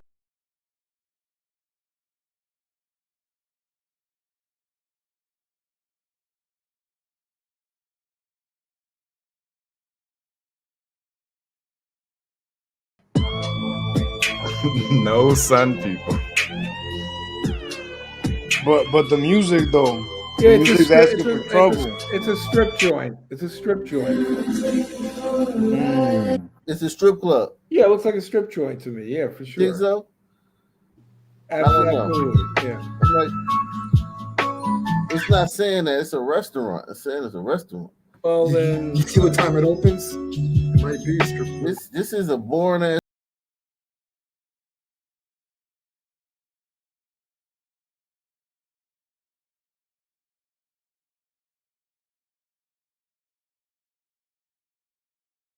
servers. Hi, Barbie. Hi, Ken. Yeah, but they're not catering the Suns here, man. Fuck no, there's not a Sun person in sight. Yeah, they didn't want to have some dead fucking what did that guy say in Pulp Fiction? Does this look like a dead nigger warehouse? What that man say Tarantino? No, it's a super upscale, but I'm sure they get their share of football players and basketball players. No, in I there, get it. you know. I get it, man. But here's my thing. They're not in the business. Like, for instance, certain areas, certain shit gonna happen, right? Like we got a lot of rap sons here. This seems like the type of place where, they don't know how to handle it. Like if a Sun man got loud with one of their bouncers, they probably don't have bouncers that can handle like a group of Sun men at the door. Like, yo, man, fuck a reservation, nigga. We coming in. You know what I'm saying? They look like their bouncers have to call the police. You know what I'm saying? Yeah, deaf. You know what I'm saying? So shout out to Executive Black though. Shout out to PL Sanders. No, that joint's probably owned by the Russian mob. I'm sure they got some heavy duty muscle up in there somewhere. You know. It just I'm not getting that vibe, man. I'm telling you, man. I'm not getting that vibe. I don't see one Sun person. There's not one Sun person in any of their posts. Right. So the racist. There goes one. Naomi. Here goes Naomi Campbell, which is questionable. Which is she's very upscale. She's a model, supermodel. So she doesn't even come. They have no sons in the sons from the diaspora. Less than 40 years old. Yeah. Yo, I'm kind of offended. What's up with the lack of diversity? You know, they weren't expecting this. But we're all supposed to ignore our lying eyes. I mean, that the behavior, the patterns, we all behave differently. We're supposed to act like that's not the case, right? Yeah. I mean, listen, man. Everyone knows, man. Everyone knows this. But this let's see what we know about this kid. What we know about rap. So he's a rapper. He was a rapper. Okay. So this kid, they're reporting that this kid is a rapper. Um, so yeah, shocking there. Let's see. This, yeah, man. I wouldn't invite no man. Shit, man. I do music, man, and I'm telling you, man. If I work with a rapper, man, I'll send you the track, man. You send me your vocals, man. Fuck that shit. I owe you, man. You fuck no, man. They targets, man. They drop like flies, I man. want to take you closer to home here, where a well-known music industry executive shot and killed an upscale Miami nightclub over the weekend. The incident happened during a very busy weekend here in South Florida. A well-known music industry executive. Wow. Okay. He's an exec. What's his name? Wow. And NBC6 His name is Lieutenant Inklin is at Jackson Memorial Hospital, where two other women who were also shot are now recovering. The two women remain hospitalized here at Ryder Trauma Center after getting shot. Nice. According to the nightclub, this was a targeted and isolated incident. Today, we're seeing messages of condolences, even from celebrities, for the music industry executive who was killed.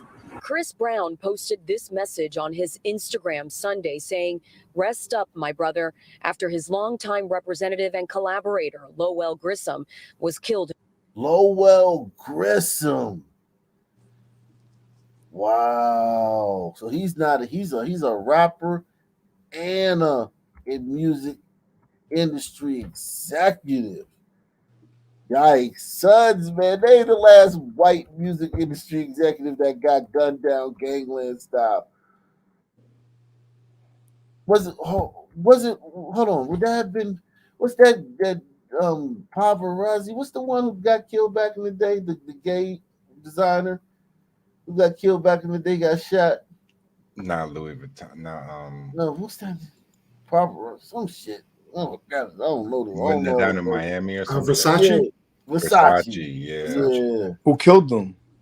I don't know, man. I don't know. I ain't get into that. That's LGBT business, man. But I remember he got shot, and that was like because that doesn't happen to them. That happens to us, man. Yeah. You want to hear something about this guy? Go ahead. All right. He's originally from California. Let's see. Here's what we know about the victim. Victim was identified as 37-year-old Lowell Grissom, a rapper originally from California and best known by his stage name Everybody Knows Low. Grissom was an artist and entrepreneur with over 16 years of experience in the entertainment industry and a strong background in songwriting and music production. According to his social networks, he had professional relations with the music company A&R, which doesn't say what company. In recent years, he produced and coordinated artists such as Drake, Chris Brown, Lil Wayne, and Wow. This guy's like an independent producer. That's what he is, probably. His name is Young Low. That's his rap name, Young Low. Well, is that his producer name too? Yeah, I guess, or something, or. Wow, this is what it says, Young Low. That's what he goes by, Young Low. Ooh, oh man. Let me see. Let me play the video. In a shooting. Grissom, who went by Low, was also a father, according to his friends. The Miami Beach Police Department says around 4 a.m. Sunday, officers received a 911 call about shots fired inside Gala nightclub. Once they arrived, they found 3 victims, Grissom along with 2 women. Grissom died at the hospital. The other 2 victims are expected to survive their injuries. One man who did not want to be identified described the chaos after shots rang out. Our security at our club checked what was happening as everyone was screaming. People inside the club were running. Women were screaming, scared. We helped them get inside our club so they could calm down, but we weren't able to hear the shots because of the street noise. But it was really bad, really. Gala nightclub posted this statement on its social media. It reads, "We are shocked and deeply saddened by the isolated and targeted incident that occurred last night at our upscale establishment." They made sure to let you know, look, it was only because this damn Sun word was here. It had nothing to do with the club. This is all because his Sun word was happened to be here. If he wasn't here, none of this shit would have happened. Damn. Our condolences are with the feds. We are shocked and deeply saddened by the isolated and targeted incident that occurred last night at our upscale establishment. Our condolences are with the family and friends of the victim during this time. We are fully committed to providing assistance and cooperating with the Miami Beach PD as they conduct their ongoing investigation. So far, police have not announced any arrests in this case or a possible motive. They're asking for the public to help if they can. So if you know any information about this, they don't know anything. Damn, some sons came up to that upscale place, left without a trace. I found his You keep dropping shit. You like banging something or something. I don't know what you're doing with the mic. You shuffling papers or something? No. Okay, your mic is making a lot of noise. Oh, maybe it was my mouse. Yeah, it's your mouse. Yeah, that's what it sounds like. I found his discography. Oh, what is he? Who do he work with? If you don't mind my mouse noise here. Nah, go ahead. I didn't know what it was. I was Okay. trying to figure out what the fuck that was. Let's see. It does no major labels. Like New Jack Entertainment. He had some albums on New Jack Entertainment. Is that his personal, or is that like I don't who know. he works with? I would have no way of knowing that. Because if he working with Chris Brown, man, that's major, Jack. Well, yeah, but you know what? He could have been just dealing drugs on the side. You know what I mean? In other words, like I'm looking at his credits here, and I see nothing big. Let me see New Jack Entertainment. Let's see what else is on there. Not just him, basically. But it's from back. But it's from back in the late '90s. Wow, the late '90s. Oh, he's an old head. Well, he's 37, so he was young when he was doing it. 96, 2000, 2002. Yeah, the latest one was 2003 that I see here. Wow. So he's dead. He got shot and killed. When you a son, man, god damn, man. But see, the thing I'm thinking of is that he got shot for whatever business he does, not because he was associated with Chris Brown. Maybe so, but they're touting it as he's Chris Brown's man, like he part of the clique. You know what I'm saying? Well, I'm sure he was. I'm sure for sure he was. Yeah. Damn. Son, man, we got it rough, man. It's rough for Son, man, out here. Like we just live different. Someone pulls a gun out, begins shooting, killing a man and injuring 2 women. This morning, we're learning more about the man who was killed, I should say, and also the ties to the music industry. Yeah, artists like Chris Brown took to social media to express his love for him. CBS News Miami's Anna McAllister joins us with what friends are saying tonight. The Gala Lounge behind me was packed early Sunday morning with people celebrating and living it up. But that quickly changed when a suspect opened fire inside of the venue, killing a man who was well known in the music industry. Crime scene tape wrapped around the 200 block of 23rd Street in Miami Beach Sunday morning. after a shooter opened fire at a party happening at the Gala Lounge shortly before 4 a.m. Police say 3 people were hit, 2 women and a man. The man was rushed to Jackson Memorial Hospital, but later died. Friends of the victim identifying him as 37-year-old Lowell Grissom, also known as Low. Low was a musician well known to many artists in the world of hip-hop. Those who knew Lowe say he was a close friend of producer Hitmaker and singer Ray J. The gala posting this message to their Instagram that reads in part, "We are shocked and deeply saddened by the isolated and targeted incident that occurred last night at our upscale establishment. Friends tell us Lowe moved to South Florida from California and say he leaves behind a young son. A night of celebration would be Lowe's last. And questions about why this happened are still unanswered." And both of those women who were shot are expected to be okay. We spoke to a friend of Lowe's off camera who told us he believes that Lowe was targeted and that the 2 women were bystanders. So far, there's no word on a... Jesus Christ, man. And this shit may go unsolved forever. Like, sons get shot. Don't nobody ever know nothing, man. Shout out to PL Sandra. She says, not victim blaming. What is a female college student doing walking in Philly at 2 a.m.? Oh, we gonna get back to Philly, man. Philly, we not done with Philly, man. Not done with Illinois. So his biggest credit was with Benzino. That's the only name I recognize. Benzino. Yeah. Wow, I ain't heard that name in a while. Yeah, Benzino. I like Benzino though. I like his I like him as a reality star.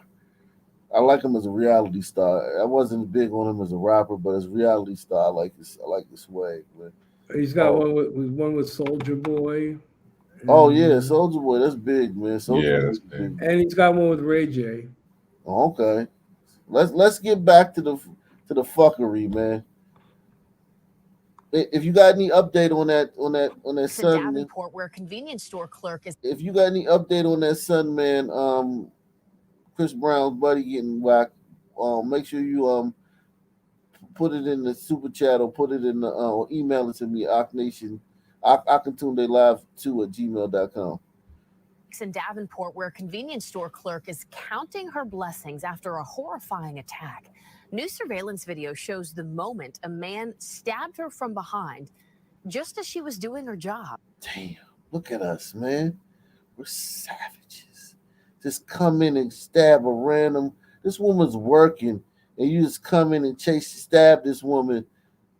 Shows the moment a man stabbed her from behind just as she was doing her job. Well, the clerk is expected to be okay, and that suspect is behind bars. Fox 13's Josh Cassio spoke to police who... She don't look like a hot Tina Fey to y'all? Yeah, I can see it. Like I can see it, yeah. A hotter version of Tina Fey. Like if Tina Fey was hot. Words like evil and senseless to describe this attack. Caught on camera a little before 5 Monday morning, a clerk inside this racetrack on Highway 27 in Davenport was just doing her job, stocking the shelves, when a customer... That's why I tell y'all sisters, mace, a little teeny can of mace, man. It don't have to be like something big. This is not mace, but it could be this size of this squirt bottle, man. It don't have to be big. Just a little, just some mace. They got one size of lip gloss, a lipstick, man. Sit his ass down, man. Have him writhing in pain. You hear me? Job stocking the shelves when a customer out of nowhere... He just comes up behind her, opens up what looks like a pocket knife, and just starts stabbing her. The clerk, a 29-year-old mother of 3, was stabbed at least 9 times all over her side. He was trying to kill her. 9 times he was trying to kill her. Chest and back. My police just got stabbed. Where are you at? I'm at racetrack. She was hospitalized and luckily is expected to survive. Police say she and her attacker were complete strangers to each other. It seemed like just a random situation where, either he was on drugs, he's got some mental health issues, one of the two. They instantly gave the son man 2 outs, man. Damn.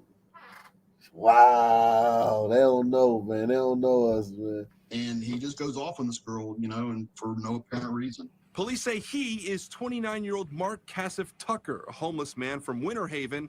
He's also a convict with a record dating back to 2013. Yeah, man. This dude ain't crazy, man. This dude just a bad dude, man. He a bad guy, man. That's all. Back to 2013. In fact, he was just released from prison in January and a few months later was released from the Polk County Jail in April.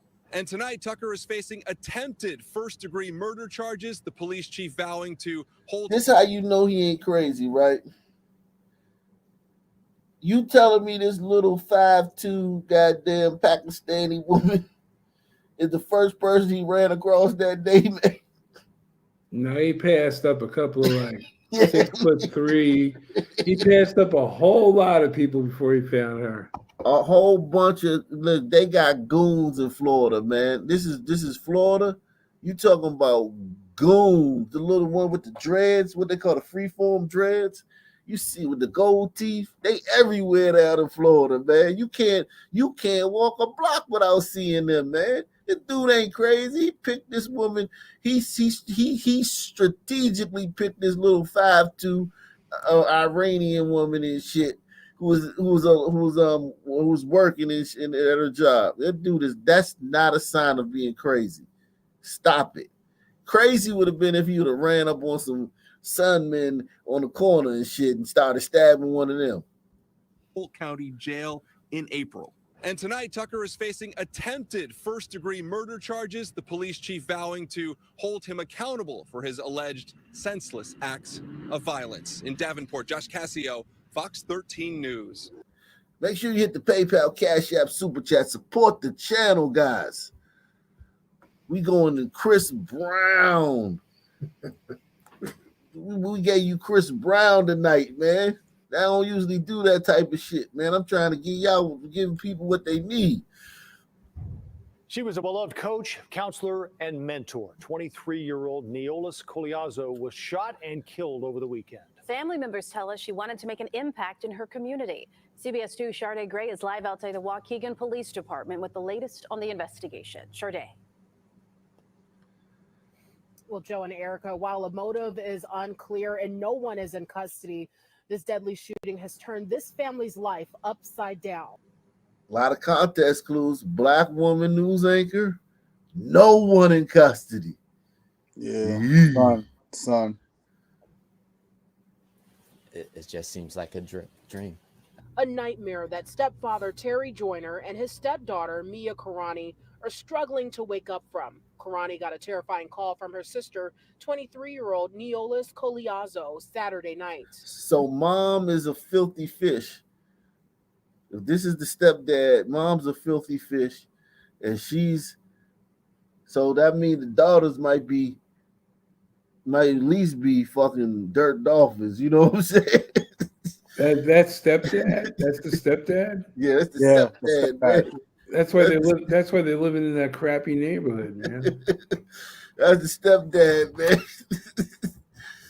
Yeah, that's the stepdad right there, man. And I'm not blaming him for it, but it just indicated that the mom's the apple don't fall far from the tree, man. Right. You feel me? Yeah. A nightmare that stepfather Terry Joyner and his stepdaughter Mia Karani are struggling to wake up from. Karani got a terrifying call from her sister, 23-year-old Neolis Coliazo, Saturday night. And then all of a sudden I hear this just loud, sudden noise, and she's screaming, ow, ow, ow, just over and over. And she says, I have to call someone. That's the last time Karani would hear from her sister.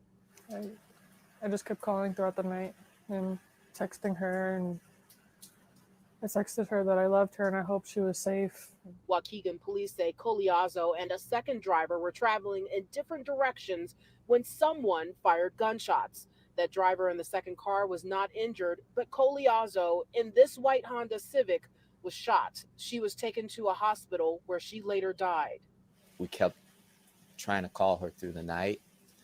And then when the officers arrived at our house at 1:30. Did you understand that about the situation? I'm a little confused about this situation right here. Coliazzo and a second driver were traveling in different directions when someone fired. Oh, so she's in the car. Another car's driving in different direction, and somebody fired into her car. Gunshots. That driver in the second car was not injured, but Coliazzo in this white Honda Civic was shot. She was taken to a hospital where she later died. So she had a Sunman in her car. How much you want to bet? Does it sound like they were shooting at somebody else? Yeah, I think it was two cars driving the same way, and Yeah. another car driving the opposite way, shooting at another car and hit them. Oh, okay. Stray bullet. Okay, so yeah, definitely sons. We kept trying to call her through the night. And then when the officers arrived at our house at 1:30, I knew something went wrong. Coliazzo recently graduated from University of Wisconsin-Oshkosh. She came back home and landed a job at Waukegan High School as the boys' volleyball assistant coach. She was also a counselor with Youth Guidance's Working on Womanhood program at Smith Middle School. All she wanted to do was help people. She worked with autistic kids before that as well. Coliazzo played volleyball in high school. Karani says she inspired her to play the sport as well. She got me into volleyball and softball. And yeah, I'm going to college in inspiration of her. I can say that. I can thank her for that.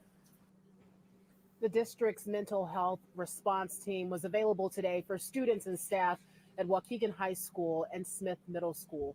It seems like all the gliders have the same story. The glider women that get killed, they doing all this good shit, and they get that shit's crazy. Didn't you do a story yesterday with the lady that had adopted the kids? Her kids died, and they're good people, man. Yeah, glider, the ones that's not Karens, I guess.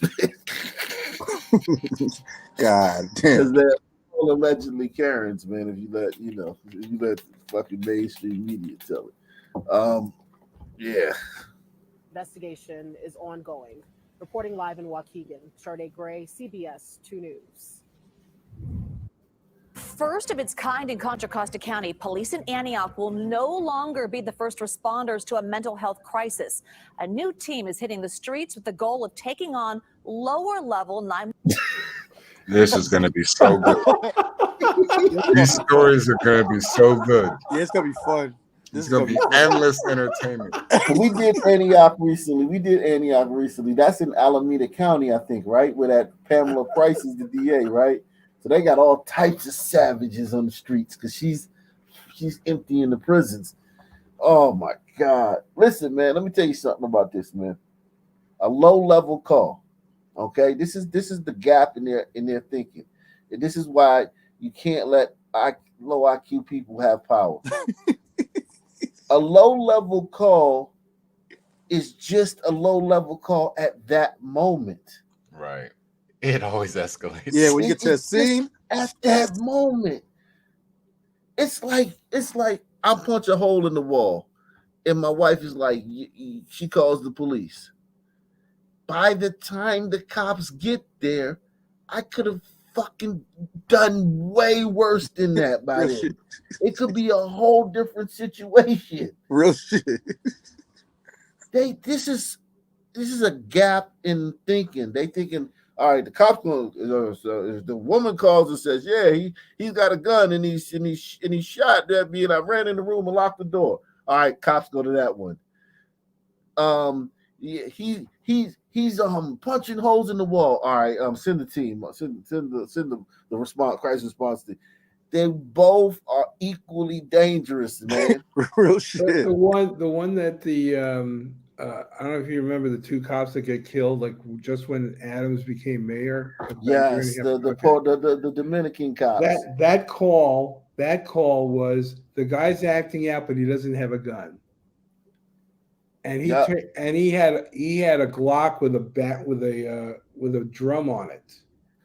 Yeah, switching the drum. He executed those cops. And the only thing that stopped them, don't tell me we're gonna have 490 in here and nobody hitting the super chat. We about to have 500 in the building, man. Nobody hitting the super chat. Nobody supporting the channel. Salute to all you guys. Salute to you, few of you guys that did support the channel, and those of you that always do consistently. Salute to all you guys. I ain't talking to y'all, but you know what I'm saying. Wow, this is not gonna work. First of its kind in Contra Costa County, police in Antioch will no longer be the first responders to a mental health crisis. A new team is hitting the streets with the goal of taking on lower-level 911 calls. So the shift is happening at a time when Antioch's police department is dealing with its own crisis. 38 officers are on leave right now as part of investigations into racist text messages and police misconduct continue. Now, even before that, the police department has been under scrutiny. The new team is named after a man who died after being restrained by Antioch officers. And as John Ramus reports, his family is hopeful that the change in responsibilities could save lives. In recent years, the Antioch Police Department has had a rocky relationship with the community it is sworn to serve. Today's effort was meant to remove some responsibilities from the department, and everyone here, including the police, think that's not such a bad idea. 3, 2, 1. Yo, it's too many sons here, decision makers, man. They're trying to get a lot of people killed, man. This is crazy. Yo, the IQ here ain't high enough to make this decision. These people don't have the abstract thinking ability and the foresight and the orientation to the future, the spatial orientation. They don't have the gratification deferment. They don't, it was just to make a decision like this. These are people's lives you're fucking with, man. These are people that they're going to send people out into this shit that think this shit is actually going to work. And these people are walking into buzzsaws, man. 3, 2, 1. We just signed on the gun memorial. A ceremonial ribbon cutting as the city of Antioch cut its police department out of the business of dealing with mental health crises. The event officially introduced the Angelo Quinto Community Response Team, named in honor of a young man who died after police responded to his... And this guy was probably a piece of shit. If they're fucking celebrating him, he's a piece of shit. Now, if he just went ignored and we never heard his name, he might have been a great guy. But if they're fucking changing laws for him, he probably was a piece of shit. I'm willing to say it if I'm wrong. Somebody should, if Angelo was a great guy, fine. Yeah, I want to know. Now I'm curious. Yeah, I want to know. What's his name? Angelo, whatever the fuck his name. Let me see. The Angelo Quinto Community Response Angelo Quinto Team, named in honor of a young man who died after police responded to his mental health episode. His sister Bella told the crowd she is still haunted by her decision to call authorities for help. I welcomed people into his home. Wait a second. The sister called. His sister called. Yeah, Yo. Yeah, that was a red flag right there. That's one of Yo. those calls. That's one of those calls when the cops come and something happened, they get mad at the cops and say, "Why didn't y'all come prepared?" and all that crazy shit. Y'all know that the person has like a mental health problem. We call here all the time, type of shit. That's one of these situations. He's okay. So Hold on. I'm gonna play the video. I got a video for him. Let me don't spoil it, man. I got it, man. Let me yeah, this fucking guy, man. Let's see if this guy was a piece of shit. But let me just finish this. This shit is hysterical. When the sister, so it's not the cop's fault. The sister was like, we can't handle this motherfucker. Listen, I got sisters, right? They've never had to call the police on me, man. And I'm a son, man. I'm an actual, real live son, man. They've never had to call the police on me, man. Sister Bella told the crowd she is still haunted by her decision to call authorities for help. I welcomed people into his home who existed within a culture of prejudice. Oh, shit, man. Oh, shit. Yeah. It's broad. It's crazy. Salute to my man. Salute to Charles S. coming through. Ock Nation All Pro. He says, for the cause. Late to the show. Yeah, man. Salute to Jeffrey R. First time contributor. He says, support. Salute to you, Jeffrey R. Yeah, this woman's a piece of shit. So I mean, we don't know. I mean, we don't know about the brother, but this woman's a piece of shit. Salute to Doug Chunks, man. He says, tip this channel to protect the children. Aussie guys on Prozac says, shout out. Yeah, man. Salute, man. This woman's a shit stain. She called the cops because she knew her brother was being fucking very, very dangerous, and she felt she was in danger. I welcomed people into his home who existed within a culture of prejudice and dehumanization, and that's a regret that I'll live with forever. But now there is somebody else to call.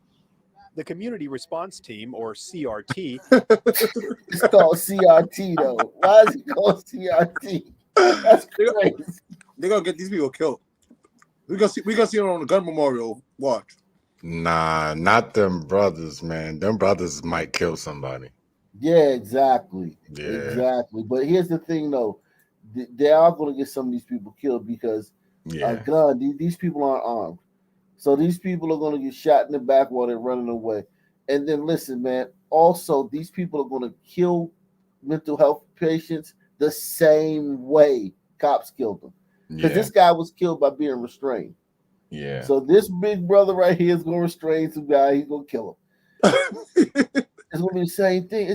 It's the same thing when you're restraining someone who's fighting with you, who's telling you, if I get up, I'm going to kill you, scratching your fucking fork, scratching you and clawing you and pinching you and grabbing your nuts and shit, trying to twist your dick, trying to get out, doing that all type. Seriously, man. No, I'm saying real shit. Poking your fucking eyes and shit, trying to gouge your eyes. Fish hook, give you the fish hook and shit, all that shit. Yeah, exactly. Fish all that shit, and you're fucking fighting with them, and you know if this motherfucker get up, oh Lord, you can't let this motherfucker up.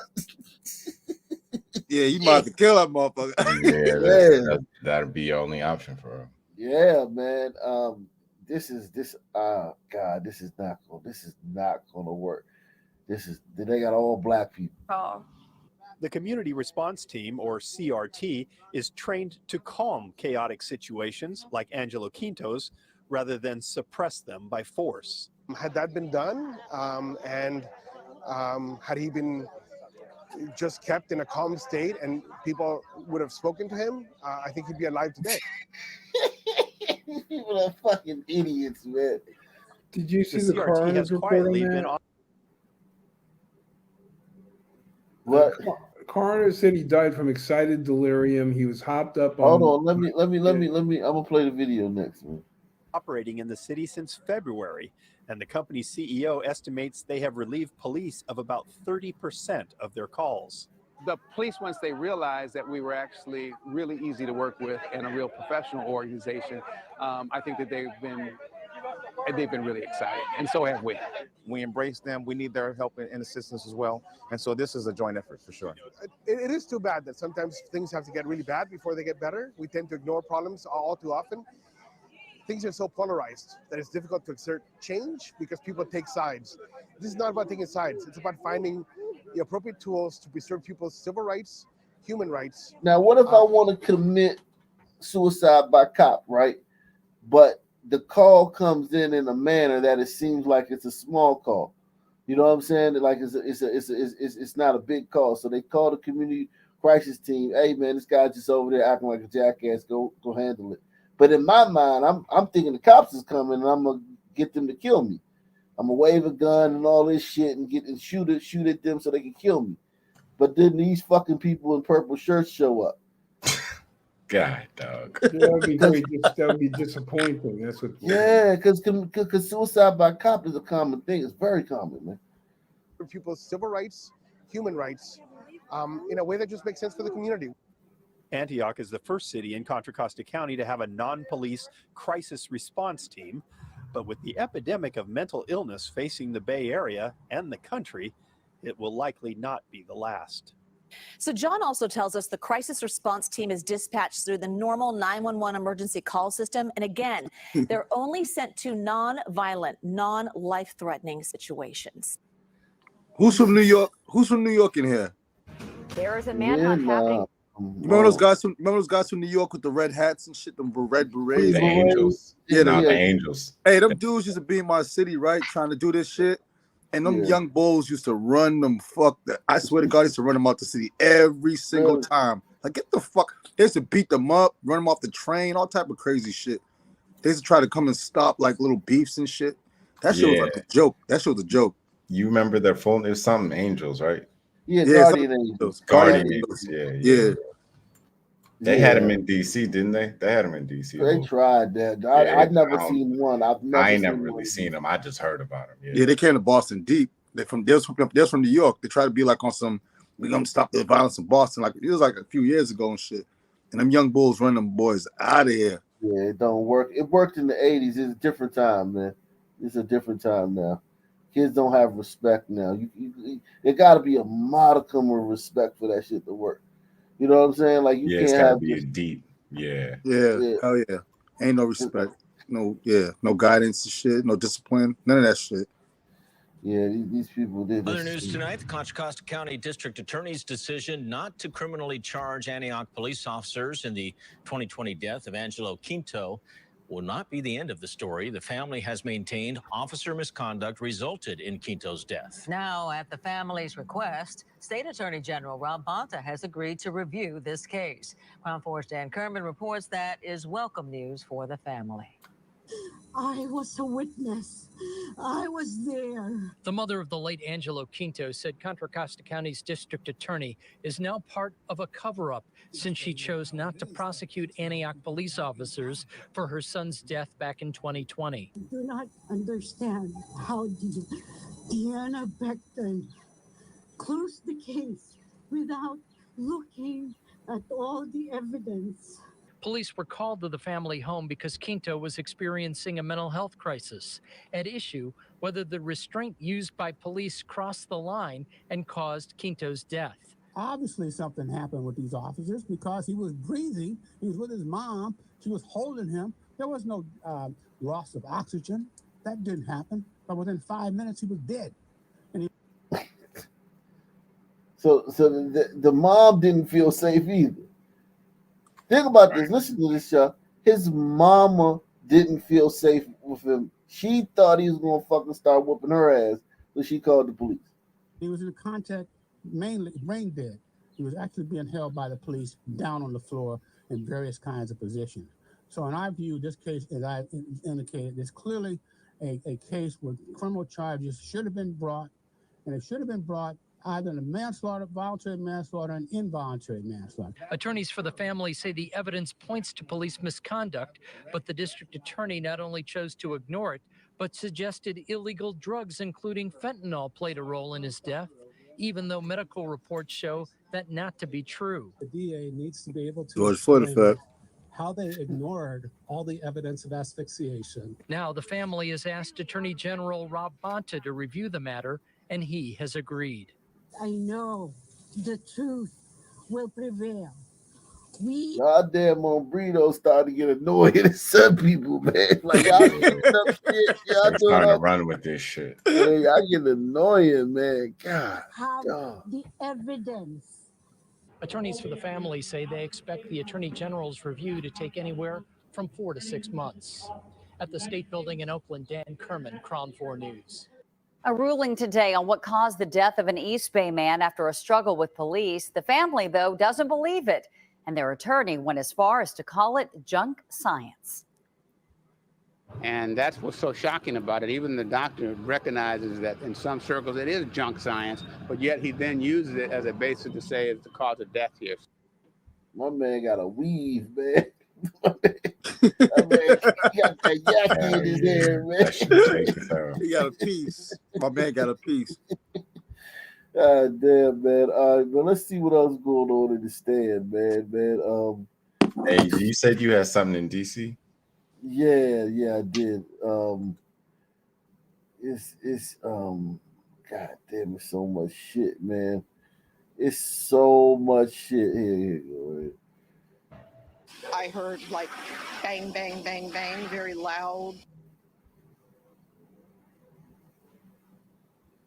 A DC firefighter was shot and killed today. That's the big story at 5. And some neighbors tell Fox 5 they believe the man who shot the firefighter may have been trying to protect the firefighter's girlfriend. Let's get right out to Fox 570. What? I think it's a domestic violence type case. Something. Ramirez live in the Bryan Roads area of Charles County where the shooting unfolded. Steph?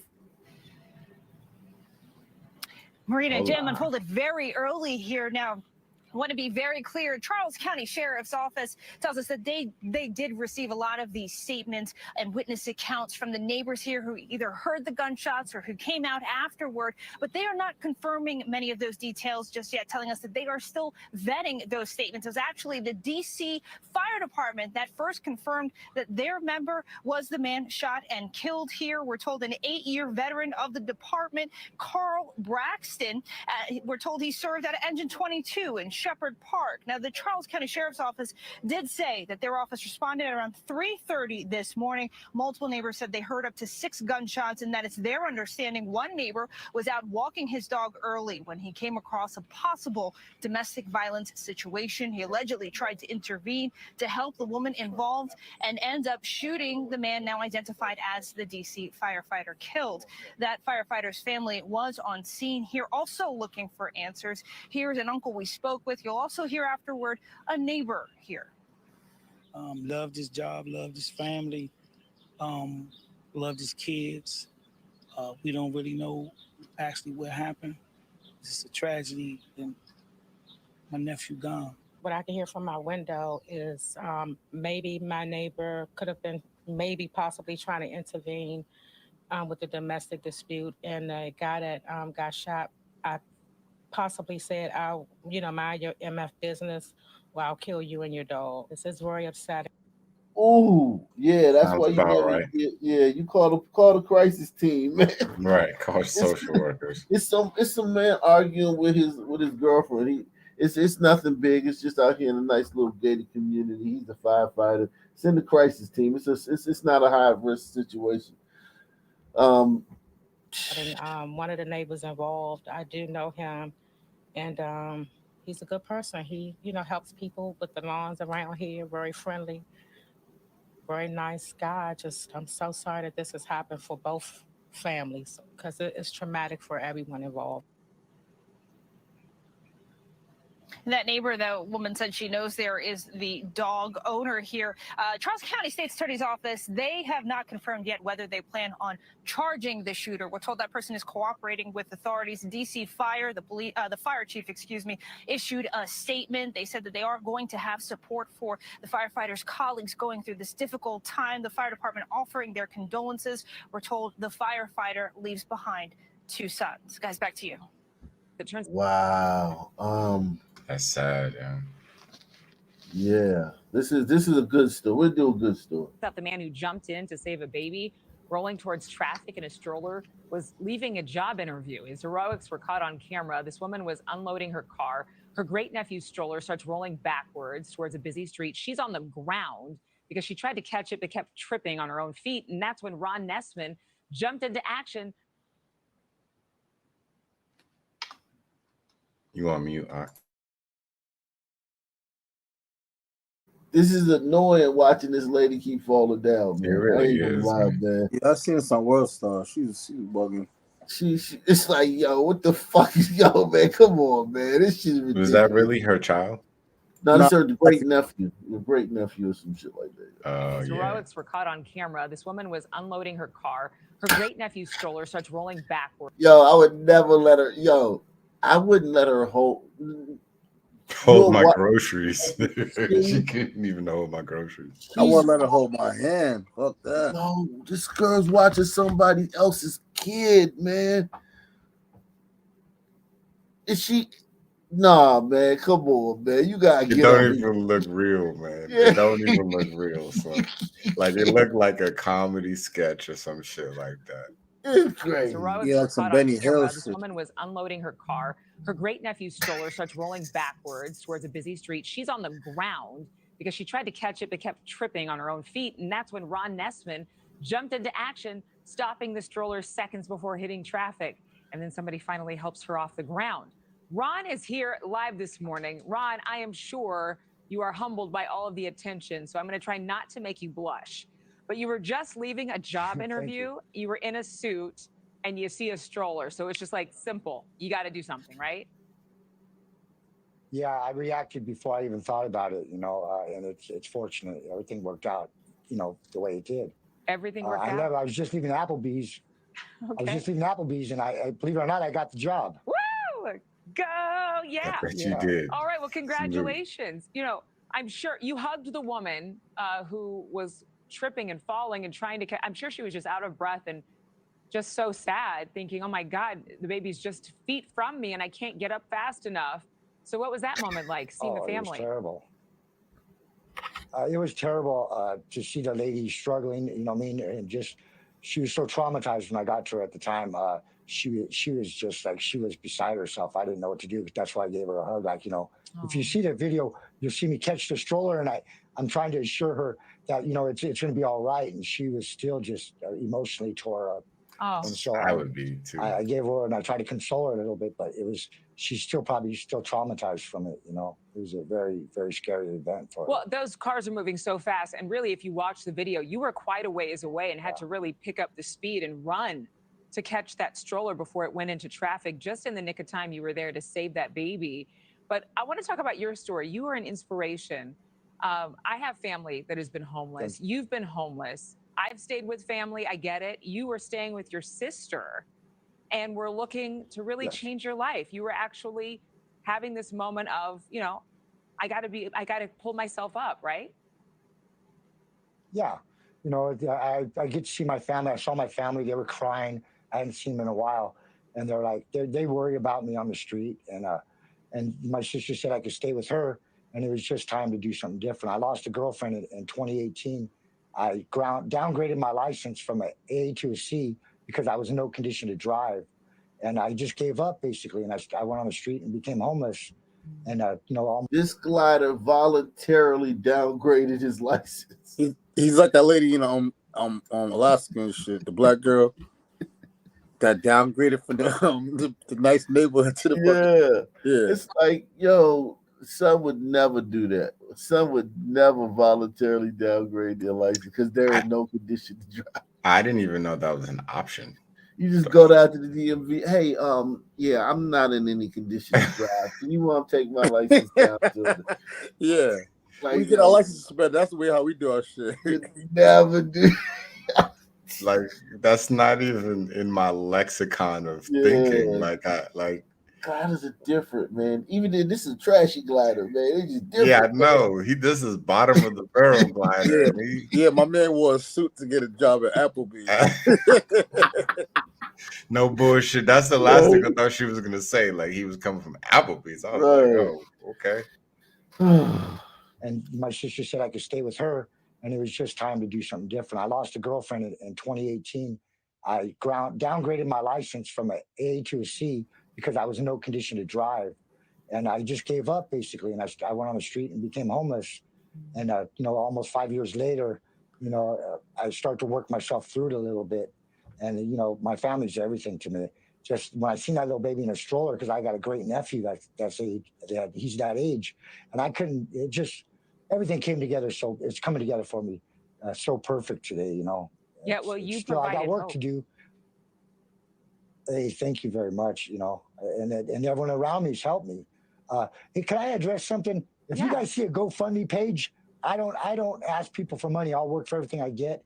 I thank Applebee's for giving me the opportunity and the employment, but do not give me any money on the internet. I'm not asking for money. I'm not going to. I'll look for it. So that's a scam. Gliders are different. Gliders are they're different. They're different. He's like, don't give me nothing. What? He rejected. It's probably millions of dollars on the internet for this man. Oh, His and whole he's life. homeless. And he's homeless on top of that. He's homeless, son. His whole life could change tomorrow. Yeah. And this diamond said, "Don't give me no money." Respect, man. Salute. Yo, the Look at difference her. is Look at her. Look at that right there very- when you pause it. She's like actually watching. It's like she wanted that kid to die. She's Yeah, like it's- watching, like she gave up. Like it is what it is. This woman is unfit to watch children, man. Yeah, yeah. And I then- mean, and she everyone probably around me got bad helped me. knees. Hey, can I address something? If you guys see a GoFundMe You page, can't. I She don't- got out of this car. She drove this car. I mean, but to get up for like, you know what I'm saying? Like with bad knee, like bad knees, you can sit in a car, but like to get And up she from got to that pick that position, kid up. And she got to pick that kid up. and she's that heavy fella. too. She jive heavy. She's top heavy. Her top part is heavier than her bottom It's part. just annoying watching. I just want to come kick her in the ass and shit. Get the fuck. It's really. I hope she Your gets old on, ass up, man. right. I hope she gets on a weight loss plan or some shit. Change her diet or some shit like that, because and that's everyone around me- embarrassing. If it was a goddamn fucking hamburger rolling down a fucking street, your ass would got up and fucking caught that motherfucker. Fuck. Get your fat ass up, man. Come on, man. If the fucking goddamn Dairy Queen was closing in it was about to close. They was like, we about to close in 2 minutes. She'd have ran over there and got in that motherfucker. No problem. help me. Hey, can I address something? If you guys see a GoFundMe page, I don't ask people for money. I'll work for everything I get. I thank Applebee's for giving me the opportunity and the employment, but do not give me any money on the internet. I'm not asking for money. I'm not going to. I'll work for it. So that's a scam. Somebody put that out there and it's a scam. So do not give me money on the internet. I'm not asking. Look at this, man. Let me show y'all something. Let me show y'all something, man.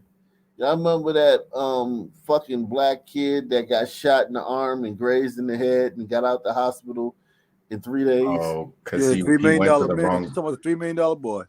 Yeah. They still have that GoFundMe up.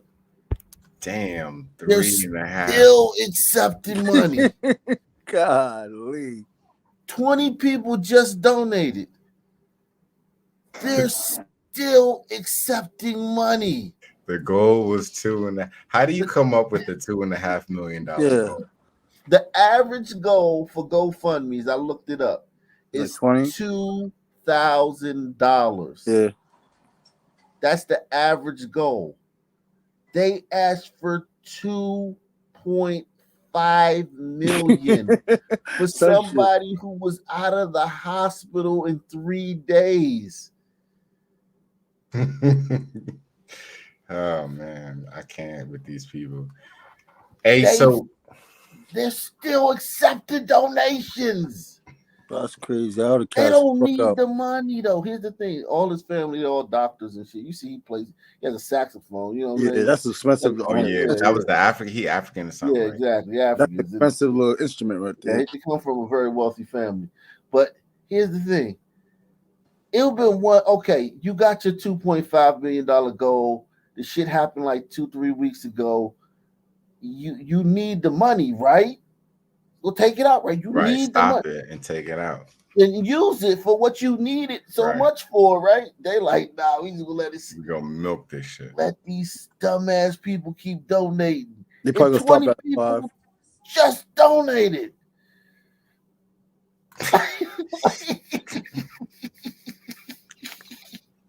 This kid's been home for fucking a month. He was in the hospital for 3 days. This destroys the myth about poverty, causing us to act like this. I ain't even mad at these people because Gladys gonna keep on paying this for this stupid shit. Yeah, I know, right? From that perspective, it's like I feel them, but like, come on, man, like, come on, man, like, no, I feel you, man. I feel you. It's a force, like cash out. No, I feel you. It's a force. He should have been. I would have cashed out probably like 100,000 some shit. 2.5 million? Come on. No, just cash out at your goal. If the goal, take it down. Take it down, man. Yeah, but his goal was 2.5. Exactly. That's forcing it, man. Give me 100,000, man. I'm good, man. You done made $1 million over your goal. They $1 million over their goal. The shit ain't even a big story no more, man. Like they still asking for money and shit. These people are sick. Wow. These people are sick. Damn, Look, somebody gave, who was that, a glider, 15K? 15 Damn. What? Ellen, yeah, 15K. What? Man. Yo, man. And he didn't even die, Bro. Yo, man, I'm so pissed. Yo, this shit's crazy. Shit's sick. These people are sick. Let me see look at the type of shit people is in here for. Let me see, like, let me do medical. Look what the shit people really need this shit. Cancer For and like, shit like that. Back pay, back medical bills and shit like that. look at these people. This guy's a shooting victim. He in Texas, Allen, Texas. He asked for $50,000. His family asked for $50,000. He was one of the first victims shot in the mass shooting. Irvin was driving past the shooter's car to find a parking spot when the gunman began shooting directly into Irvin's car. While he was shot twice in the chest, one very close to his heart and once his right shoulder. Thankfully, by the grace of God, he is in stable condition and expected to survive. He got shot with an AR-15 close range, and they asked for $50,000, and they didn't get it. He probably conservative some they shit. Still haven't got This is the biggest story in the country. He asked for $50,000, and they haven't gotten it yet. Yeah, he ain't getting that shit. They're probably gonna stop at like 40,000 or 37,000, some shit. I mean, 872 people just donated. Who 875 people? Yeah, so they giving them small. They, you know what I'm saying? He got a $1,500 in there. Yeah, oh yeah, he's getting $10. Yeah, come on. Ella just dropped 15 bands. Yeah, Ella dropped 15 bands. They. It's different, man, when it's a white guy. Look at this shit, man. I mean, this shit is crazy. Look at this kid. He said, "Oh, he got a lot." He asked for 5,000. He got 30,000. He collided with a teammate, causing severe head injuries. And he has medical expenses. They asked for 5,000. They got 30,000. Okay, yeah, the typical. You're not supposed to ask for $250,000 for 250 million, 2,500. Yeah, 2,500,000, $2 million, $2.5 million. It's like literally like asking for a bagil, like what's that guy, Dr. No, and fucking like Austin Powers, $1 billion, gazillion dollars. Like, billion. Yeah. Like what the fuck? Look, this one got cancer. Cancer diagnosis for a 26-year-old mom. They asked for $10,000. They didn't get it yet. That's sad as shit. They haven't gotten it yet. That's sad. These people, I mean, people are on here with real life shit, man, not race grifts and shit. Shit is sickening, man. Some people are sick, man. Ain't no way them people still supposed to be taking donations, man. Oh, this is the story we did the other day. Okay, this was a tough one, man. Remember the girl? She got killed, leaving her wedding. They asked for 100,000. They got 697,000. Salute to them, man. That's just sad. She's. Yeah, that was some sad shit. Damn, that's sad, man. The woman was driving 65 miles per hour in a 25 mile per hour zone. The cart was thrown over 100 yards. God damn. And rolled over several times. Damn, I didn't hear about that. God, dog. Wow. And the husband had 2 reconstruction surgeries, numerous broken bones, and a brain injury. He will have a long road to recovery. And he lost his wife. I'm about to say that. And he lost his wife. Wow. Damn, to make a cart fly 100 yards, that's the length of a football field. Football field, yeah. Shit. That's I was just an accident a few weeks ago, and that shit. I got flipped over and shit, and he said, really? 100 yards. Jeez. Damn, your car flipped over. You had your seatbelt on, then, right? Yeah. Okay, yeah. Damn, that's crazy. Probably wouldn't be talking to us if he didn't have a seatbelt on. Yeah, man. Shit. That's crazy, man. You getting paid for that shit? Or it was your fault? No, they're saying it's my fault because Massachusetts lost. Oh, wow. Damn. God, damn.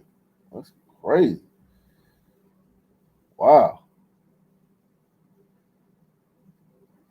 Hey man, why today? I saw it was a domestic violence joint out in public. Man, I was at Starbucks, and like some dude, like everybody at the cash register, they could see behind me, and it was a dude out there going ham.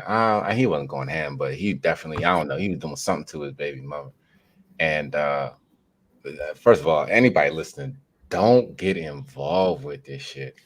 But I just don't ever. But I'm sitting. Just don't ever. But I'm sitting. Under no circumstances. Under no circumstances, don't ever get involved in this shit.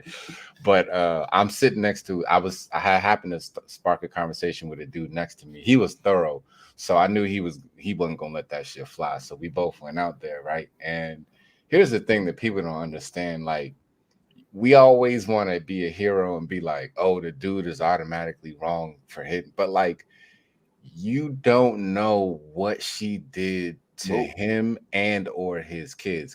And he was out there with like 4 kids. I mean, just ready to fuck her up. So it's like, you don't know what she did to those kids or him, and you don't really want to get in the way with that. So my man, he went in a little bit hotter than I would have gone in that joint. And he said something, some man like, yo, that's my baby mother. But he turned around and he saw me and he saw it was 2 of us. So like he chilled out a little bit, got in his car. The sister walked down the street with the 4 kids. She's not really walking anywhere. She's like walking aimlessly. And you could tell she ready to just get back in the car with him.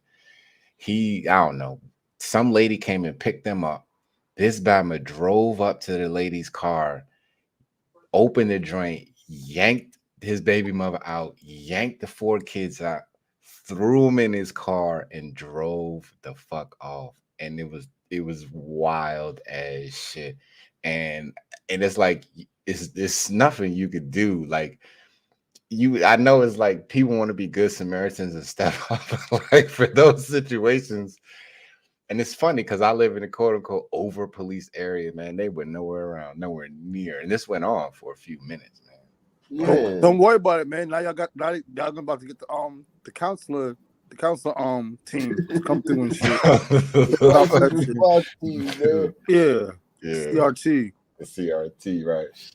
Shit, nah, that nigga was crazy. I'm glad, like I wasn't really by myself. Yeah, one of my friends got killed like that a while back. He jumped out the car.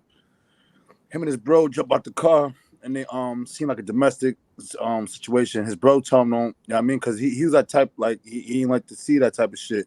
Right. And they pulls up, and like you say, you never know what's going on between these people, and whatever's going on between them, it was heated up enough to where the guy pulled out a gun and shot my man, killed him on the spot. Right, his brother's right there in front of the whole situation and shit. Wow. Yeah, that's sad, man. I'm sorry, man. Yeah, that's effed up.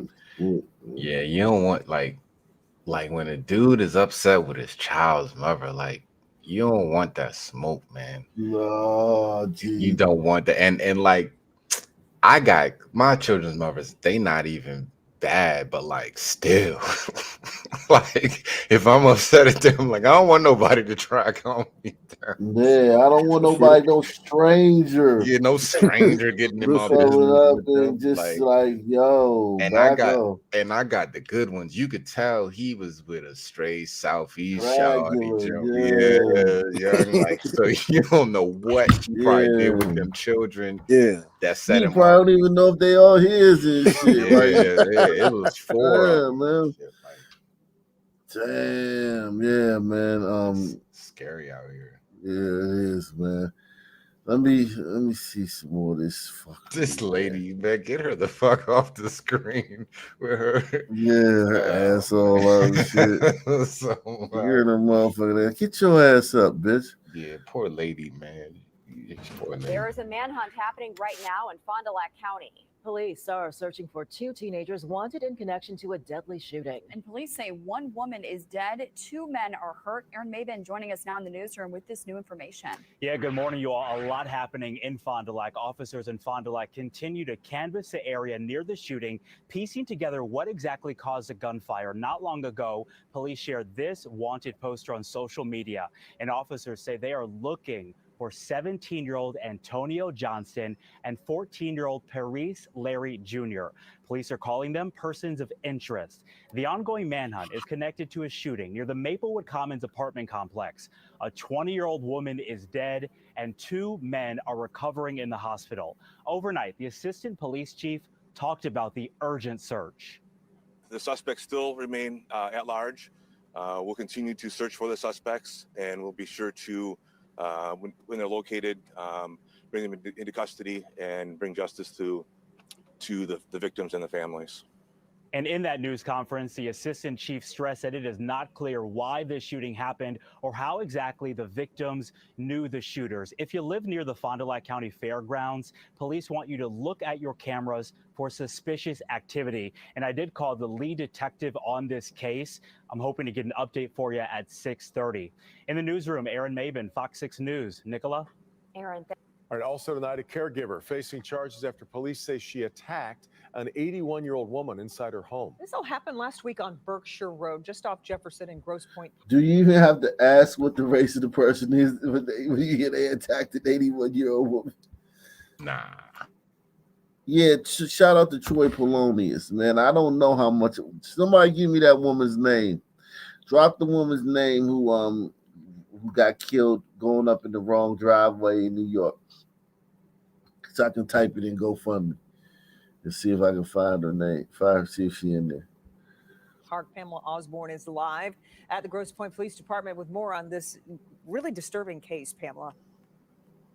It certainly is. I spoke with Wayne County Prosecutor Kim Worthy tonight. She says the victim in this case, that 81-year-old woman, remains hospitalized after what she described as a brutal attack that took place in the one place where she should have felt safe.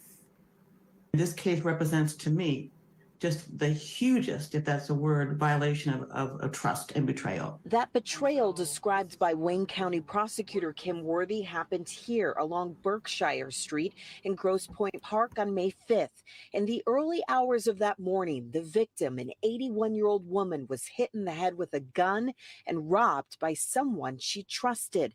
Investigators say that someone was this woman, 33-year-old Essence Cross of Detroit. They say Cross was the victim's caretaker. Grosse Pointe Park police tracked her down and arrested her later that day. The victim was taken to the hospital where she remains tonight. Well, this further shows what we've been seeing more and more of. Prosecutor Worthy says this should serve as a reminder to us all to pay careful attention to the people we allow into our homes. This is yet another example, as I said earlier, not to be repetitive, but this bears repeating over and over again. If you are a senior citizen, if you are the loved one of a senior citizen, check on them often. Make sure you know who they've led in their lives, and make sure that we all know who is interacting with the people that we love. Yeah, some people are terrible to seniors, man. I mean, they're just dreadful, man. And I've seen that in real life. This is not just something on the show. In real life, some people are dreadful towards seniors, man. I mean, abysmal. And that's not all. Of course, you got to say not all, not every single one. But when something bad happens to a senior, man, unless it's an all-white town, if the town got like 2% sub people, man, it was a sub person, man. Like, the town got to be like 100% white. Well, not that have been a sub person that did that shit. And then it might be a traveling nurse. Right. It's just like they on a 1 week rotation. It's terrible, man.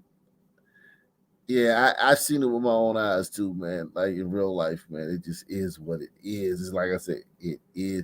This is the girl, Kaylin Gillis, who turned up in the wrong driveway. The man went on his balcony, and as they were leaving, they turned in the wrong driveway, did a 3-point third, leaving. That motherfucker got on his balcony and shot her ass from like fucking 200 yards away with a fucking rifle. It was a glider that shot Yeah, her? it was a glider, yeah. Well, you know about the story, right? So it's a glider. Right. Yeah. And she asked for 140,000. They asked for 140,000. That's think about if they had asked for 2.5 million. There would have been a story about that. They asked for 140,000. They got 147 so far. Salute. I'm assuming they're gonna cash out soon. But like, God damn. When did this happen? This Oh, it's happened April 15th. after Ralph, y'all. So it's probably yeah. I mean, God damn. But she's dead, right? She's double dead. Right. And it's just like this just shows you, man. Like he's probably gotten 147,000 in the last day. You know what I'm saying? Right. No bullshit. This is we supposed to believe just some racist country and all this bullshit. You're winning, son, man. You're winning. Yeah, for the last few years we've been winning, man. Decades. We got a couple decades under our belt. Oh no, last few years it's been a blowout. Always been a blowout. Yeah, but we've been winning for a long time. We was yeah. winning the second we got off that fucking boat, man, and we had the fucking. Because the thing about it, man, when the slave master died in America, they just transfer you to the heirs. In Africa, it took them Europeans like 100 years to stop them from killing all the slaves when the master died. They had a tradition in Africa where when the master died, the slaves gonna be his slaves in the afterlife. So they would kill all. If you died, all your slaves would be your slaves in the afterlife. So they would kill all your slaves. And so once you made it here and you won just off of that. Yeah, sometimes too, after the slave owner died in America, some people like petitioned and got their they petitioned for their own freedom, and some of them got it. Yeah, like in Africa, you were slave in the afterlife. You had to go with his ass to the afterlife. Didn't in Egypt they would bury some of them in the tomb? No, I don't think they did. Okay. Yeah, they that's a common practice in some cultures, man. But it definitely is in sub-Saharan Africa. If you was the chief, man, if the chief coughed, your heart will drop. Just a cough, it's nothing. I'm just the sniffles, like, whew.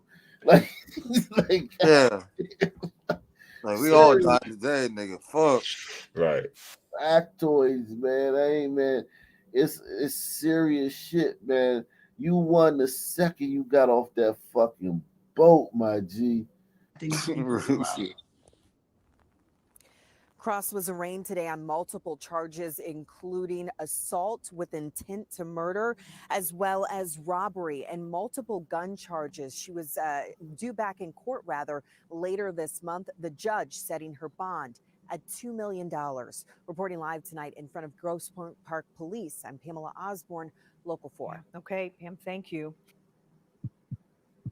Good evening. I'm Jessica Cartalia. Philadelphia police have just provided an update tonight after 2 prisoners escaped from the Philadelphia Industrial Correction Facility late Sunday night. Police tell us that they are 18-year-old Ameen Hurst and 24-year-old Nasir Grant. Here's a picture of the 2. This one right here, I've done 3 stories on him. Damn. 3 stories on him. And when he got caught, he's the one who killed that fucking. Remember, it was a comedian in Philly. They were saying he got killed because he did a joke about FBG Duck. Yeah, I think I remember that one. Yeah. But really, what happened because he was clowning FBG Duck on the live stream, and he got shot like on the live stream. And they were trying to say it had something to do with Duck, but it had nothing to do with Duck. He was just. It was this guy. He had beef with this guy. Was walking through his neighborhood and saw him. It was like knew he was somebody from that neighborhood. It wasn't like no real personal. It was just like I'm from such and such place, and you from here. And he just lit his ass up on the live stream. And then it was another story where a guy got released from jail. The same prison, the same jail, and he was standing at the bus stop outside the jail and he got shot. It was a big story in Philly. He killed that guy too. And then there was another murder, big high-profile murder he did. This guy I did 3 stories on this guy, and he had not got arrested for none of them at the time. All of them once off. And then they called him and tied him to all 3 of them. I was like, oh shit. That's wild. This guy right here is a fucking savage. 2 men who escaped. Hurst, we're told, was arrested in connection to 4 murders. Grant was arrested for possession of firearms and theft. They escaped by cutting a hole in the fence of the recreation yard. Let's hear what authorities have to say. 2 male individuals escaped from the Philadelphia Industrial Correctional Center on May 7th at 8:30 p.m. Those 2 Who are you, Dr. Crow? Dr. Crow, who are you? Going once? Going twice? All right. Peace out. He looked mysterious as shit. Yeah. Individuals who their photos are to my right are Ameen Hurst. He's an 18-year-old black male admitted to our custody on 3/21. So that nigga was 16 when he did the murders. Damn. 21 on multiple counts of murder. The second individual is Nasir Grant. He's a 28-year-old black male admitted to our custody on 9/28/2002, charged with criminal conspiracy, violation of a firearm, criminal conspiracy, and drug charges. These 2 individuals escaped from custody, and we were alerted once we did subsequent head counts, and we started the notification process to work closely with the Philadelphia Police Department. Yo, they better get this dude though. Like, no cap, no bullshit. That guy's this dangerous. One right here, you gotta get him, man. He is dangerous. Like, he is fucking savage, and he gives no fucks. Like, he'll shoot you anywhere. You know what I'm saying? It ain't, sometimes you could be like, you could be protected, like, ain't nobody gonna do nothing Right. Not with that guy. Nah, anywhere. He will shoot you anywhere. Yeah, they gotta find that guy, man. the whole city is in danger, man. It's like having just like a fucking bomb, just ticking time bomb, just out there, man. Um, On autopilot. yeah, he is. Dude is. To you live as they talk about the search of these two escaped inmates. Yes.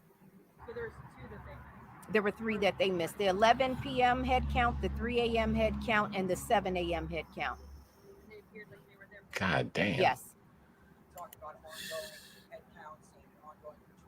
Yes. Well, there are routine head counts and perimeter patrol, but we've increased it given the 2 escapes. So this is well above what we already have in place.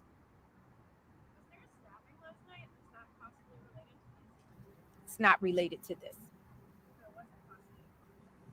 Do you have any idea how the hole was made or where it was in relation to where they were staying or what?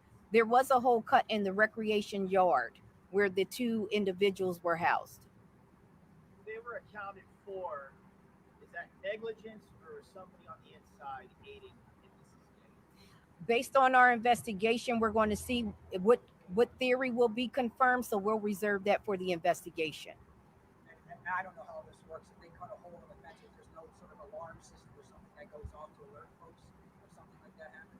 Not when that fence was breached, there's no alarm attached to notify that there is a breach. Just the obvious question. People hear this, neighbors, folks, they're obviously going to maybe feel some type of way. Just your message to the community when they know that at least one extremely dangerous person is out on the weekend. The number one responsibility right now is to get these guys off the street. They got the fucking mayor there. They know they gotta get this guy. You got this guy right here is dangerous, man. Let me show you his work, man. Let me show you his work, man. He was bad motherfucker, boy. His resume. Yeah.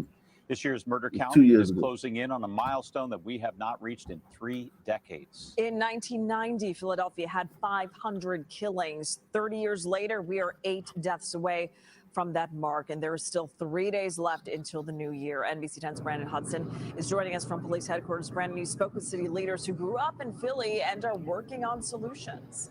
Yeah, Jacqueline and Jim, we spoke with City Council President Darrell Clark. He says he remembers the days of the gang wars and the drug wars, and now these social media fuel beefs. He says the one thing that all of these have in common is a sense of hopelessness. And A new surveillance video from Philadelphia police shows the moments which led to a Christmas Eve murder in Overbrook. The gunman wearing a dark-colored puffy coat following the victim, Daewoo Scruggs, along the 1800 block of Wynwood Road. See it followed him. This is the comedian. That I forgot his comedian name, but Philadelphia police shows the moments which led to a Christmas Eve murder in Overbrook. The gunman wearing a dark-colored puffy coat following the victim, Daewoo Scruggs, along see, the he don't 1800 even really. I don't know if he know that's him right there, but I don't even know if he knew the dude was foul. But like, look where like he'll kill you anywhere. block of Wynwood Road. As the two go off screen, you hear a barrage of gunshots, the suspect then running away. 20-year-old Daewoo, an aspiring comedian, left for dead. Police are offering a $20,000 reward for his death. It's one of 492 murders in Philadelphia this Yeah, year. so that's one of his murders. The news. Tonight, Philadelphia police say this 16-year-old is responsible for a months-long reign of gun violence, which left 4 people dead, including a man who was a victim of mistaken identity. Investigators say Ameen Hurst was the gunman who shot and killed a 20-year-old man on Christmas Eve. In March, they say he was responsible for killing 2 people in a quadruple shooting. And a week after that shooting, investigators say Hurst shot and killed Rodney Hargrove just after Hargrove was released from jail. Police say Hargrove was not the intended victim. You talk about a savage. You heard me? Buddy group. And police are calling a deadly shooting outside the Kieran Fromhold Correctional Facility a tragic case of mistaken identity. Rodney Hargrove was killed on the prison property about an hour after he was released. Ameen Hurst has been charged with that murder. He's also charged with 3 other murders. Yeah, that's the guy that escaped, man. That's the guy that just rolled around, roaming around. Whoo! That's they tried. I promise you, they want to get his ass in custody. Yeah, they need to. Well, listen, we're different, man. Look at this. Look at this. We're different. Hey, break it up! Break it up! Police! Get down! Get down on the ground! Now at 9, theatrics at the movies and not on the screen. Officers calling it a wrap, breaking up a violent fight inside the movie theater. And that is our big story tonight at 9. New video of a theater throwdown in Oak Creek. A fight inside a cinema ended with a 19-year-old stabbed in the back and neck. Fox 6's Ashley Sears is live with the newly released footage. We're finally seeing what happened here, Ash. Yeah, Ben, that fight took place back in November. One man was charged after video showed the melee, and police say he turned himself in. People go to the movies for the drama, but never expect to see anything like this. Oak Creek police rushed into the Marcus South Shore Cinema in early November. They're running out towards the lobby. They arrived to one man knocked unconscious from a brawl inside Theater 9 during a showing of Black Adam. Send the fire department. Witnesses told police one group throwing popcorn got beat up. This look like Hombritos, man. This is definitely Hombritos. As that fight ended, another begins. That's when investigators say 22-year-old Mohammed Saifiq Mohammed. Oops. Oh, plot twist. Goddamn Patel. Patel's Man. out here getting gangster. Wow. Mohammed Hassin started. Investigators say 22-year-old Mohammed Saifiq Mohammed Hassin started beating a man he thought hurt his friend, pulling out keys, repeatedly stabbing him. Get down on the ground now! Police break up the fight, tasing the stabbing victim. Taser deployed. Taser deployed. The victim taken by ambulance to the hospital, where first responders discover he's been stabbed multiple times. Yeah, you got stabbed, okay? Just to be honest with you, all right? The defendant is seen throughout the body camera footage at the theater, is never arrested. He never got arrested. That's him right here in the red. Investigators say it wasn't until police reviewed video and photos they identified the suspect. Mohammed Hassin later turned himself in. A night at the theater with a show no one will forget. Sorry, some people. I put that one on y'all. This is goddamn Patel, man.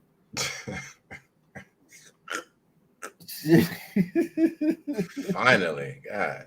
Oh. Yeah, man. It's crazy, man. I just would like to know, as you know, so I could have some closure. Hola. What was the purpose behind this? Now at 5, an East Bay mother, now a widow, and searching for answers tonight after her husband was shot and killed during his birthday weekend. He went to pick up dinner. He looked like a goddamn. Yeah. He looked like he gets down with the. Yeah, he down with the brown. Yeah, he down with the brown. He's proximal. Yeah. He went to pick up dinner after their son's baseball game and never came home. Good evening. I'm Julie Hayner. And I'm Mike Meeba. KTVU crime reporter Henry Lee live tonight in the newsroom with the latest on the case. Henry? Mike and Julie, the victim was a doting father of 2 young kids, and now they're heartbroken, especially his 9-year-old son, who had just seen his father at his baseball game, but never got the chance to say goodbye. I had my fair share of 3 days straight of just crying. It should have been a celebration for Ariana Sills. Her husband, Clayton, had just turned 31, but 2 days after his birthday, the father of their 2 children was shot and killed in Antioch.